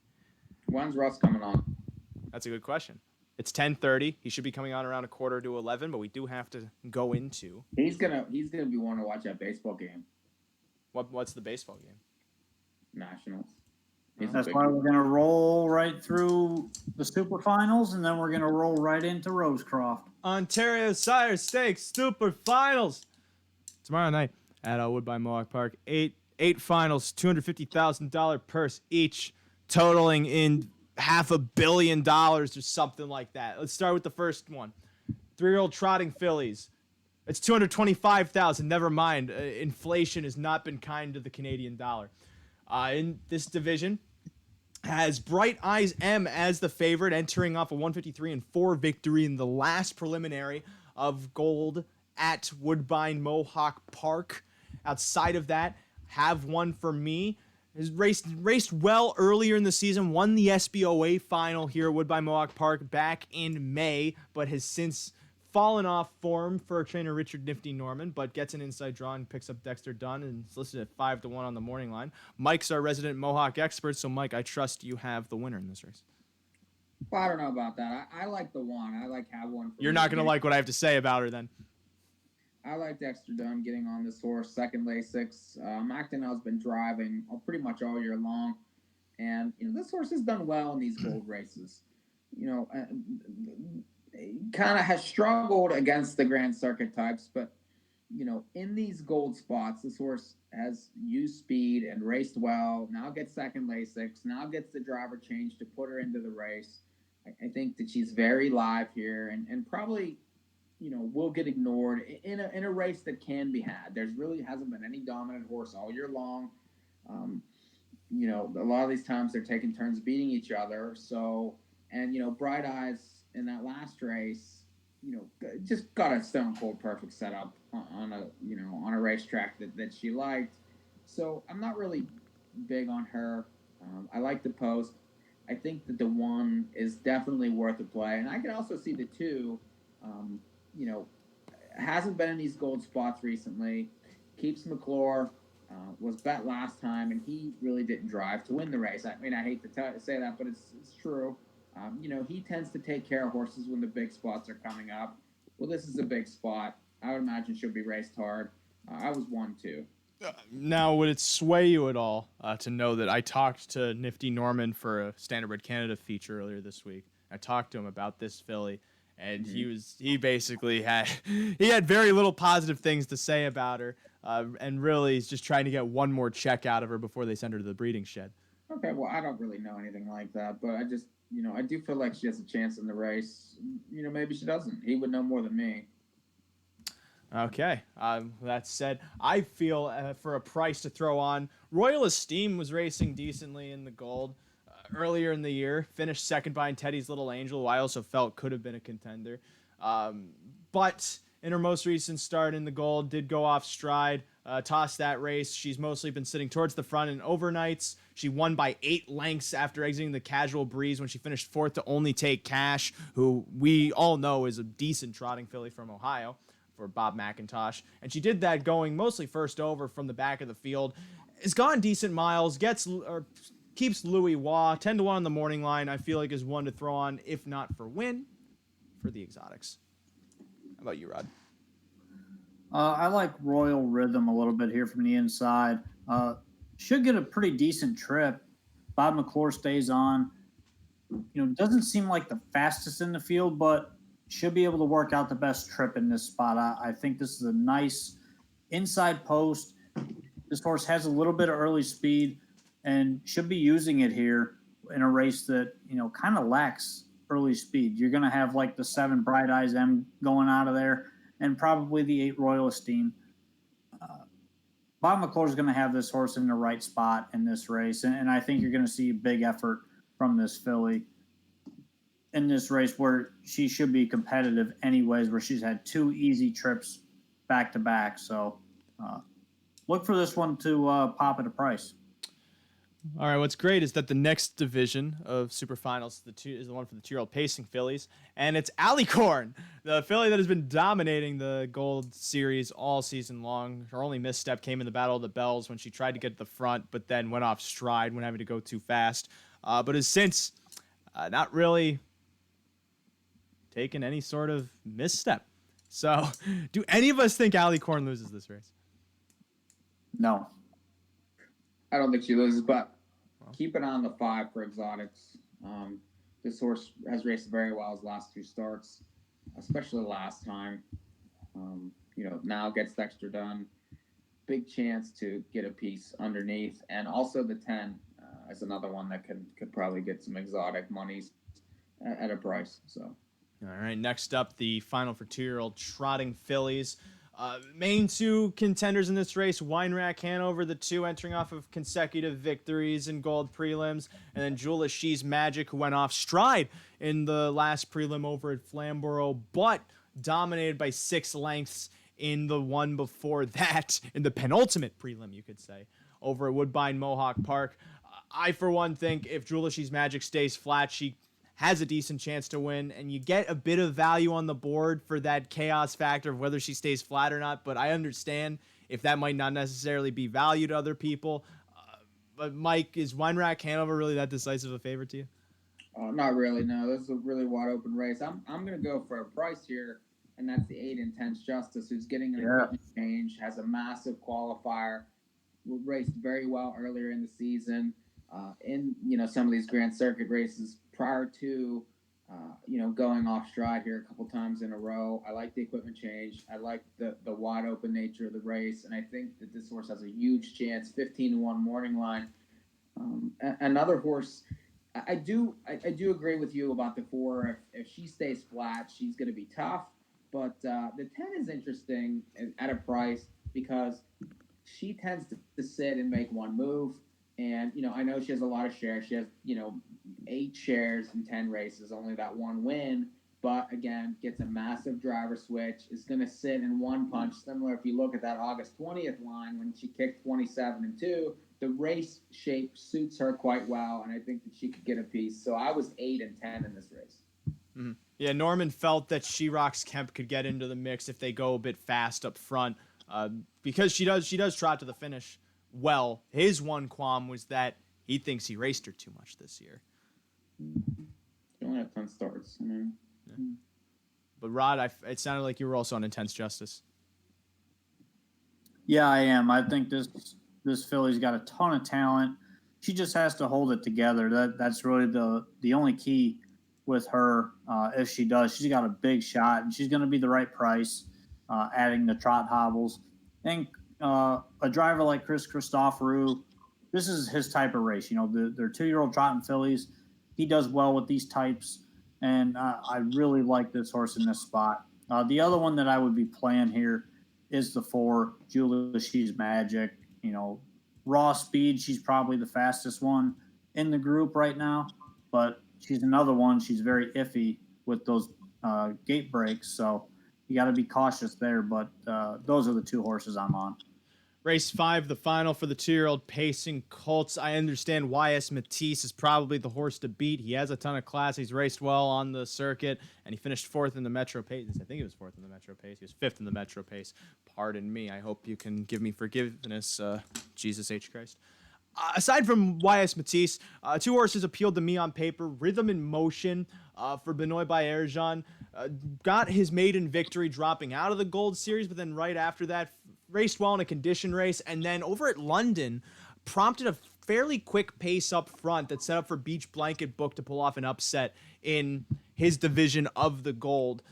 That sort of speed from this guy, outside of the fact that back on August 16th, he kicked home in 26-4 to finish second by a neck to Examiner Hanover in another preliminary of Gold, makes me think that he can race with some of the best of them, but just needs to be put into the right place at the right time, and that's it. He's going to be a big price. If anything, use him in the exotics. And I also was a fan of One for Julius, who raced decently in his Metro Pace elimination, but was clearly outclassed in the Metro Final. Came out of that over at London, closed to finish 4th over the half, which closers at London.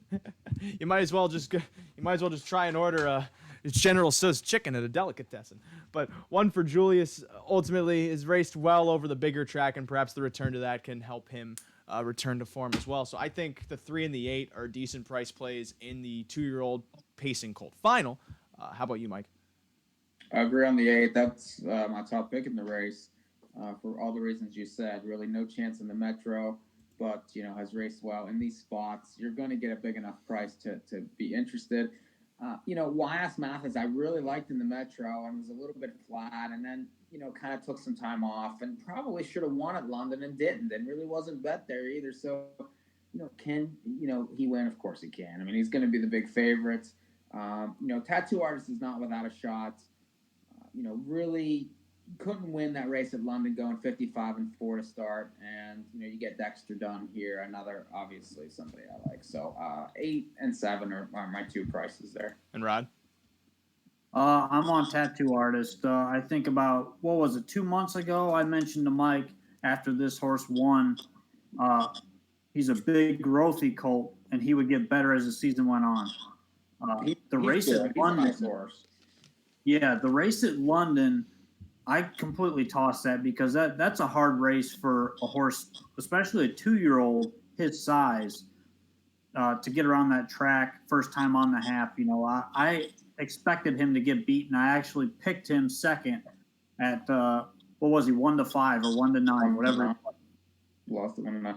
That race two back though, I'll tell you this too, Rod. That horse made several moves in that race. That's just that 2-year-old condition race on the 26th.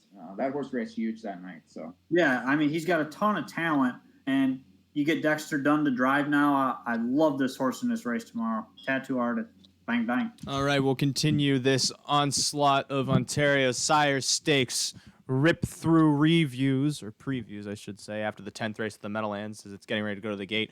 8-5 favorite, the 8, Annabelle Hanover. Second choice at 9-5, the 4, Baby You're the Best. Third choice at 5-2, the 1, Marlowe Hanover. I'm alive in this pick 4 to the 4, 5, and 8. I'm the only one left alive. This is a very unique circumstance that can only mean you better say goodbye to your loved ones because the apocalypse is near. All right. 10th race field. Swings into the stretch.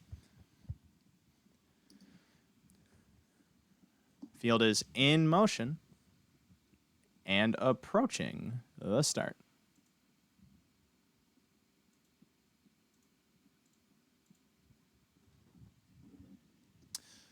Often pacing, Annabelle Hanover blasts from the outside while Baby You're the Best moves for the position towards the center.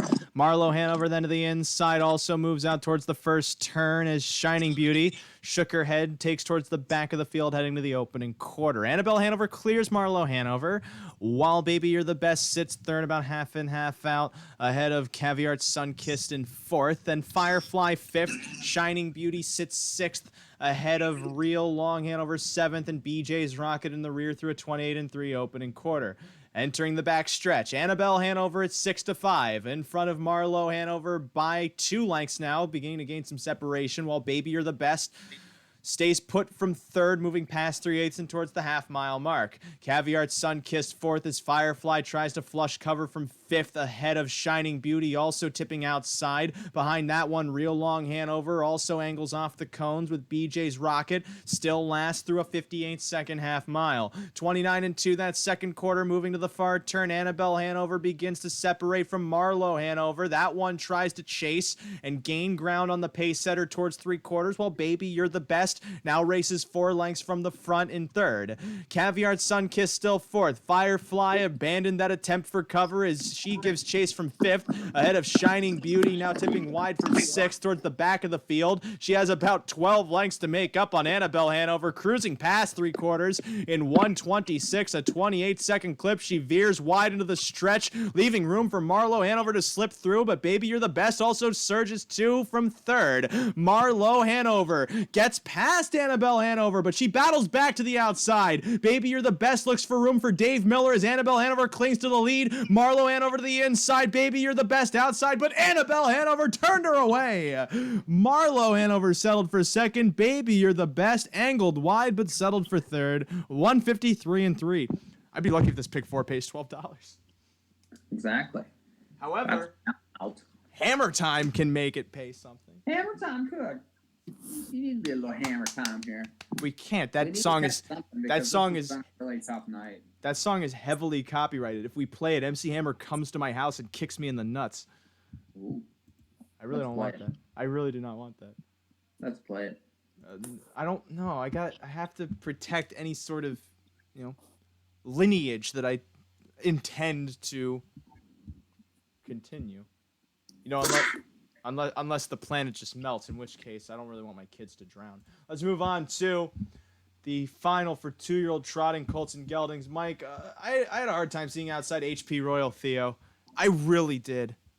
Agree. I think that he's very good. He's supposed to win this race. The 2 has a puncher's chance just because he has a lot more early speed. Tends to kind of have to hold on for dear life, but draws well, and I think should be solid in here. So 2 and 3, no, nothing clever there. Anything for you, Rod? No, I mean it looks pretty chalky. That's how it should be. I'm saying 3-2 on the nose. That's how I'd play it. I had a similar problem then in the next final because it's the final for the 3-year-old pacing colts and geldings. I understand Century Pharaoh has dominated over the last couple of starts. Best in Show is the most logical second choice, but I think I'm gonna take a. This is a first in handicapping history, but my selection is to pass the race. I got nothing. I have nothing. The race does not appeal to me at all. The only thing I have to offer is, the one fixed idea has been kind of making this huge one-run closes sort of all season. Doesn't really match up from a class standpoint, but that 26-1 last time, and that was Monday, was massive against horses that are going very fast recently. This horse, it does offer value underneath. Anything else? No. Okay. The final for the 3-year-old trotting colts. Oh, this. Okay, I understand. I understand Forbidden Trade is post 9. I understand Forbidden Trade won the Hambletonian, and with that, I'm pretty sure became the national animal of Canada. However, for some reason, I have this suspicion in me that he can lose, but I don't really know to who. That's the catch. That is the catch. I think part of it is because I want to see a favorite lose on this card. For some reason, I marked Cool Clifford. I don't know why. Nothing about this horse's lines appeal to me, aside from the fact that he was 3rd to Forbidden Trade, but then again, all wrapped up, was 2nd to Forbidden Trade in that race, and has raced well. Void that last start where he just gave away first over. All wrapped up has gone backwards since since that Simcoe where he should have won that race. I mean, he was stone cold cooled out against Green Man Alicia and let himself get caught in the last 2 steps, and ever since it's been awful. Yeah, and so this almost seems like a race where unless Southwind Avenger pulls through and gets an upset, it seems like it goes. He had the inside post last time, got first Lasix and did absolutely nothing. Was stone cold flat the entire time. Yeah. Trade wins. As much as I like second time Lasix, I'm not on this horse from post 10. I will give you a live long shot though. It's probably the same one I like. I'm betting. Jump Shot. And that's who I like second. Yeah, I mean this horse moves inside his head, outside post every single week. Big driver switch. You get Sylvain to drive. This is a big time wake up spot for this horse, and I honestly don't see you getting 20-1 on him. You're going to get more. I think. I think you're getting less. Okay. The horse was 140. I think he's going to take money based on the driver change, and people are going to see the post shift that this horse is getting. So, but that is a live long shot to play. So off of that, on to probably I think the toughest final of the night, the final for the 3-year-old pacing fillies, because this race could go to like 5 different horses. Powerful Chris has a shot of winning. Bodicea has a shot of winning. Sunny D does. Summer Charm perhaps. Like those 4 right off the bat. It's tough to find just one of them. I feel I don't know. I was torn. Like I feel like the betting's going to be so leveled on all of them that I wouldn't take a price on any of them. The race hinges on whether the real Bodicea shows up or, because she was just crushing this division early in the season. But she also raced really well last out. But again, she's not what she was. I mean, and she hasn't raced since September 22nd. A lot of them have caught up to her. She was crushing in 49 every week, and they couldn't get near her. And now all of a sudden, like she's, sort of, for lack of a better word, vulnerable, I think, to these horses, and she's missed time. Powerful Chris was not really raced to win that last time. Was sat the entire way around, took a death shuffle, came and kicked 26-4, where an Ideation Hanover got a stone cold perfect trip behind Sunny D.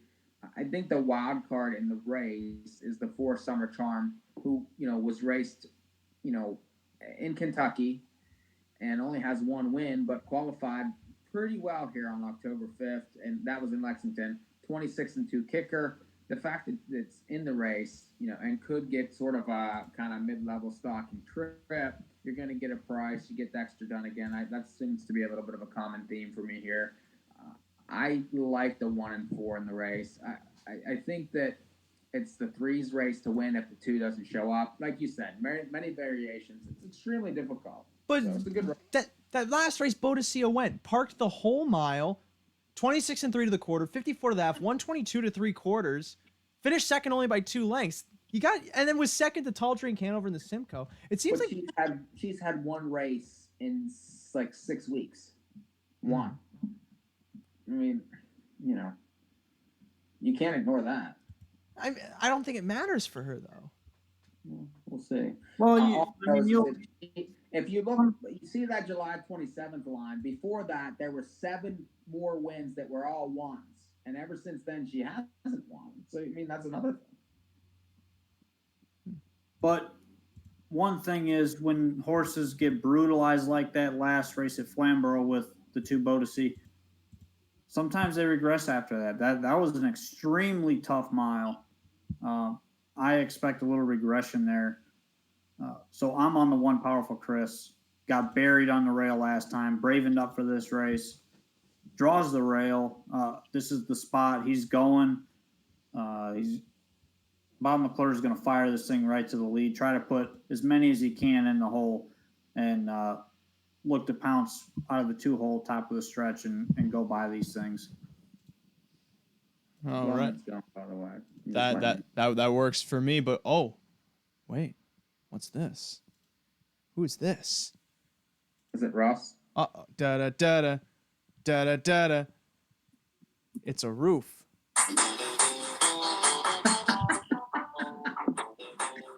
Hey, we can't play this on Facebook. We're getting kicked off. Well, guess what? I play for 3 seconds. It's 4, then we get kicked off. So time for the bullpen. The Hanover Hustlers in the program now. Pitching change. We need you. We desperately need you, Ross. Russ, I love the fact that you looked up U.S. copyright law before you came on to this show. Because I did a lot of Orioles videos in the summer, so I got banned a couple times. And he also learned sign language. Using my head. He learned some sign language as he went, too.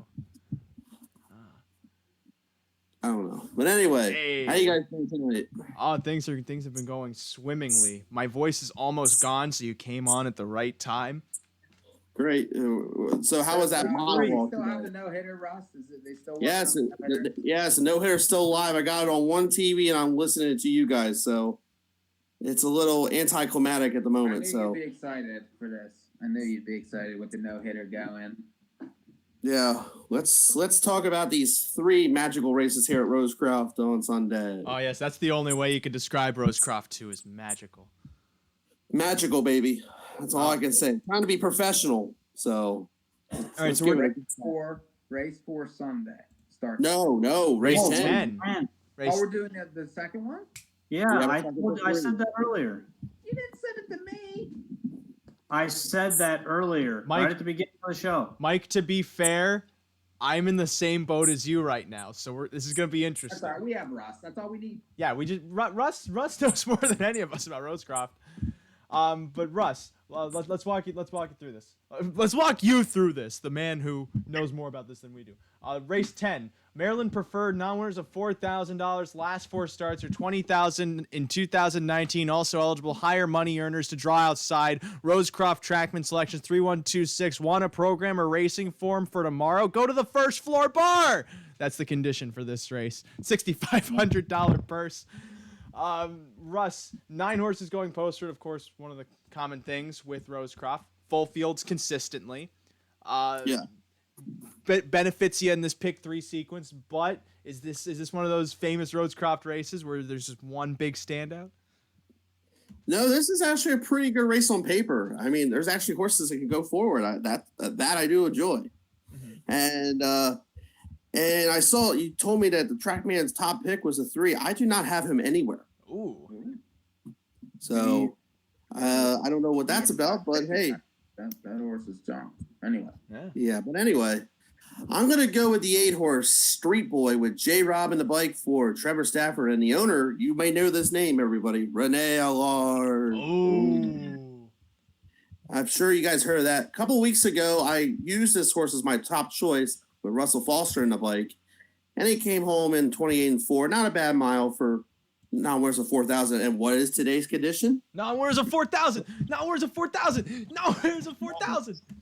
And you get the driver change to J-Rob for the first time, but you have the 8-hole. So I think the horse can get a trip. There's a lot of speed in this race. You got for Manitak going to try to leave. You're going to hit Aloha trying to leave. Stanhope might try to leave. F22 might try to leave. Even Beam Me Up Scotty might try to leave. And Street Boy will try to leave. And, don't forget about that drinking again, the 9. We'll get to that one in a second. But in my second choice, I'm going to go with Manitak. He's going to try and get to the front. If not, he'll just try to sit in the pocket like he did last week. But he raced really well, but Hurricane Beach is much stronger. And Mike knows who that horse is because he raced at Mohawk at one time. And now it's in Michael Hall hands. So, and in my third choice, I'm going to go with nice catch. Sorry for my Ryan Zimmerman with a diving catch to keep the no-hitter alive. Sorry, guys. sorry, Rosecroft. It's Nationals playoffs. I hope you guys understand. But back to the professionalism that you guys love. So the third choice, we're going to go with drinking again here. Kim Vincent, Phil Jasper.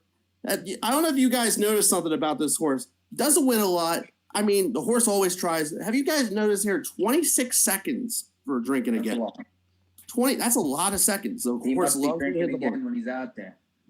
I don't know about him drinking. There's numbers of 8 lights that are pretty good, I'd imagine, over at the Harrington. Yes. And not to interrupt you guys, that's 2 outs in the bottom of the 8th with the no hitter still alive. Thank you for the update. And I got to see the end of the game, see if it stays alive. I hope so. But anyway, Kim Vincent, he's going to lead with this horse more than likely, and then hopefully he can get a 2 or 3 hole trip on the inside and hopefully make something happen for the minor shares. And Jack Quick for 4th. That horse could be the close of the race. So if everything breaks down, that horse could possibly sneak past everybody and pull off the victory. It wouldn't surprise me, but every time I bet Jack Quick, I never have any luck. So if this is the night, you're going to do it against me again. So go for it. I was going to bring him up, considering too he went a massive mile despite being against weaker horses last out. Correct. So however, I'm going to go 8-2-9-1 in that race. So what about you boys? In the pick 3, what do you go? Oh, in the pick 3, I just went 2-8. All right, 2-8 his contenders. Now, does your handicapping change knowing that Robert Forster, who has appeared in more than 100 films, has just died? No. Wow. That's the first time I actually heard that. Not really. Okay, I'm just wondering. I just got the breaking news notification. He just appeared in El Camino, which is on Netflix. That's the Breaking Bad either prequel or sequel. Well, condolences to the family, and let's try to keep having more fun because that was sad. But let's hit this pick 3 in his honor. That's what I think. Absolutely. Jack Quick for me is the horse that I would use. I think he's my main contender in this race. Outside of that, I understand what you're saying is Street Boy. The connections definitely have the ability to win here, but in terms of like pure form, I can't get around Jack Quick. He's a horse that I would either single or just I would look at a race and go, that's him. I'm betting him. And then there's no other rationale behind it. That's just the horse I bet. And I can't blame you. I can't blame you one bit. And it's not a bad choice. Meantime, Hammer Time is 9-2 over at the Meadowlands. Right. You know the post there at Rosecroft from the rail is not the best. It's not the best, but also he's a closer, so if he gets away a bit towards the back, it won't matter. Yeah. Especially if there's all that speed. And he came home like 27 seconds or 26 seconds a couple starts ago. Yeah, 27-4, 3 starts back. Yeah. Yeah. And that could win him the race. Right. Downside, that was J-Rob in the bike and not Russell Foster. Correct. And then J-Rob usually drives Jack Quick, but guess what? He's driving Street Boy tonight, so take that into account. All right. Rod, do you have any insight? I'm 1-2-8. I'm not very far off from what Russ said. We're basically on the same page here. The one from the inside, he raced, like you said, he had a big mile from post 9 last week. He draws better. here. I really don't much else to add there. Russ basically covered the whole race for me. Right. Mike, any quick thoughts? 129 for me. I like the one quite a bit, like you said. I think that he kind of gets the run of the race, especially with some of that outside speed. So he's interesting. Race 11, then the open handicap trot, purse of $10,000. Another race where we have a full field of 9. This condition not as long-winded as the last one. However, if you want a race program, go to the first floor bar. I'll bring up the TrackMan selection again, whoever this TrackMan is. I assume he is the man who lives on the track. 8693. Now, Russ, do those sound like numbers with which you agree? No hitter's over. No, it's over. Just win the game. Don't worry about no hitter. It's playoffs. You're killing me. You're killing me. Unfortunately, Russ Adams has now passed away as a result of the no-hitter being hit. Please keep Russ Adams in your thoughts. Yeah, sorry, guys. That's all right, Russ. You can finish now because you'll get a pitching change. Yes, I'm gonna. Yeah, that's a good idea. All right, let's talk about the race. So, race 11. Usually, Fashion Smile does very well in these opens here at Rosecroft, but this field this week is very strong, and I'm going to go against them this week. And it could bite me in the butt, but that's why they pay me the big bucks to do this job. So I'm going to go with the 6 horse. What that is, Roger Plant, Kerry Welty. The horse is 2 for 19 this year. Just ignore that. The horse has been racing against much tougher at Harris Chester last couple starts and racing at huge prices for second every single week.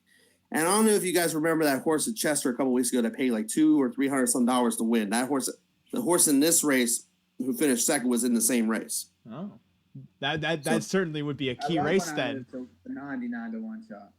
Yeah, I can't remember the connections. I don't remember. I mean, I'm not walking ESPN or anything. So anyway, but yeah, this horse is definitely going to be the closer of the race.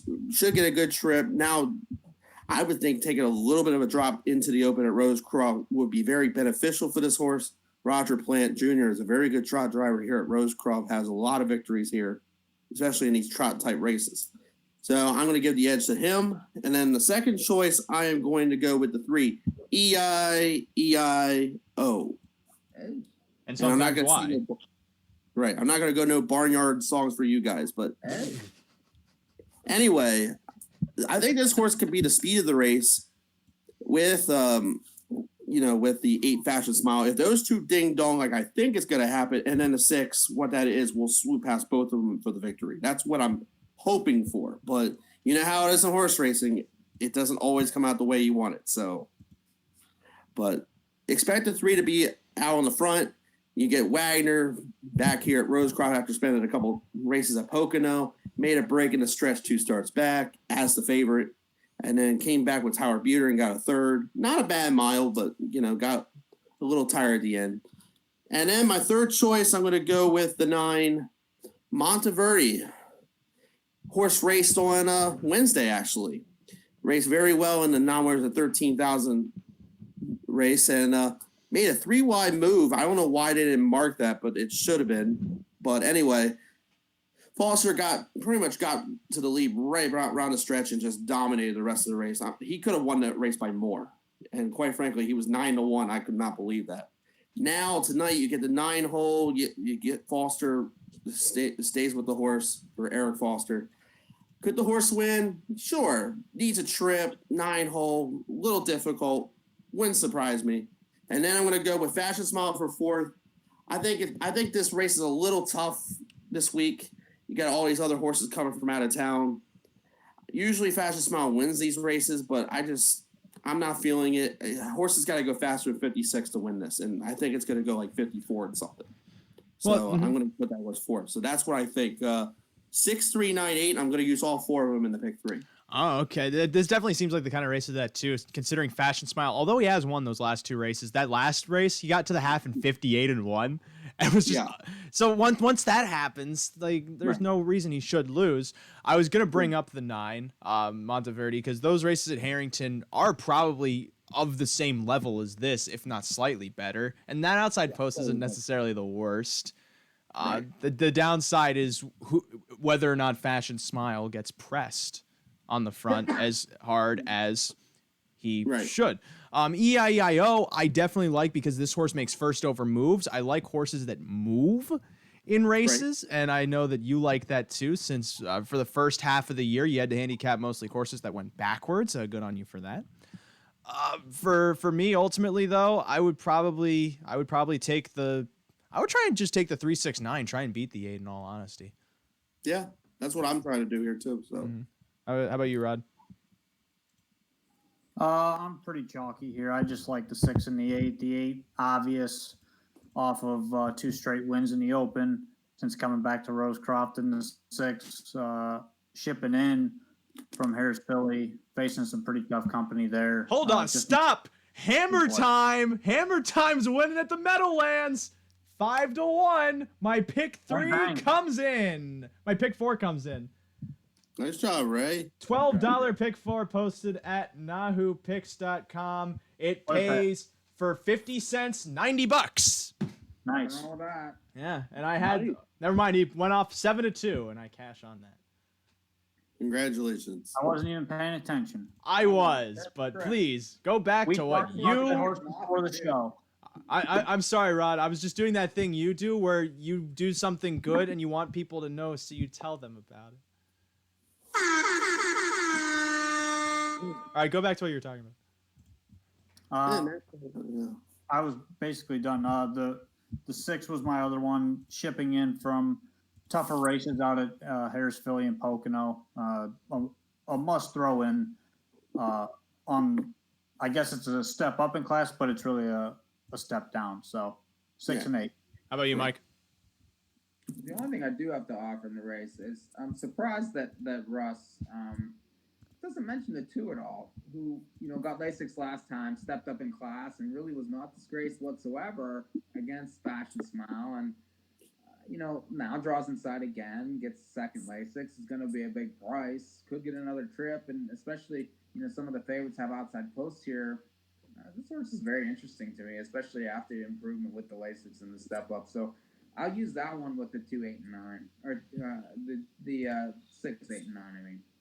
Yeah, the only reason I didn't go with Put It in Pie up there, Put It in Pie has been racing a lot better in this season, a lot better than it was last year.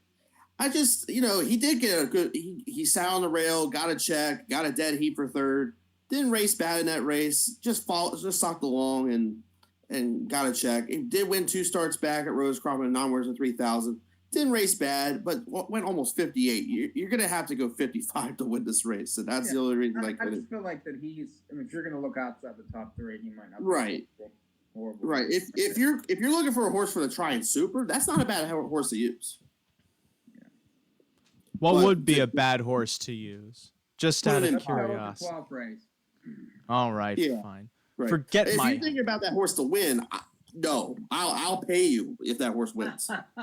I'll pay you if that horse wins. Okay. So We've done this before, Russ, and I, yeah, almost. You almost got me though. You almost did. Mm-hmm. Almost don't count. We'll move on to race 12, then the Just final. like almost no hitters don't count. So. Hey, we got out of the 8th inning. We're all right. 3 more outs. All right, we'll move on to the 12th race, then final leg of the pick 3, the late pick 3 at Rosecroft, as I am riding this high of giving out a $90 pick 4 and not betting it. Now we're at $4,000, their last sport pace for a person $6,500. I had the horse to win. We got 9 horses going poster. Is there ever a race where there's not 9 horses at Rosecroft, Russ? Be honest. It's very rare. I mean, mostly 9 and 8. We had 2 7-horse fields in the first 2 races. We had a scratch in the second race, so it went down to 7. Usually we have 8 to 9 horse fields every race, and that's what the bettors want. Yeah. So that's what we try to do. And you at least get another higher end condition in this leg of the sequence. Those tend to be the ones that you get that get the horses you like, the ones that go forward. Yep. All right. This Absolutely. Is the best So- pick 3 I think we've done in Rosecroft. Yeah, well, in the past, before you guys signed on with us, we used to have our pick 3 in races 10 through 12 back a few years ago, and then the last like year and a half or two, we put up to 4 through 6. So now we're added another one where it used to be. So I'm used to being in races 10 through 12, and that's usually where the better races are at. So it's a nice addition. So, but anyway, not for the jibber jabber from my Rudy Poo. So let's talk about the 12th race. My top choice is the 7 Major Key. You know, Russell Foster won this race a couple weeks back in the non-winners of 2,500. But after this race, they had 3 weeks off and didn't race or do anything. That concerned me a little bit. But when I looked at the rest of this field, I mean, if this horse runs anything like he did the previous start, should be able to get past these, even going up one level. It doesn't really matter.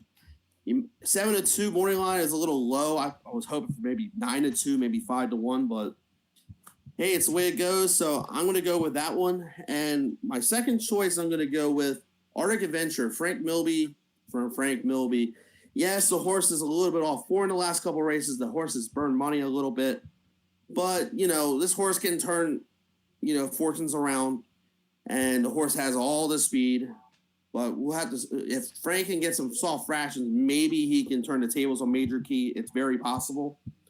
But the last couple of weeks has definitely been a mystery why he hasn't been able to finish the races. So we'll see if they can turn things around. The third choice, I'm going to go with Marsman. Raced in the bottom level here last time out. Won pretty convincingly at 8-5.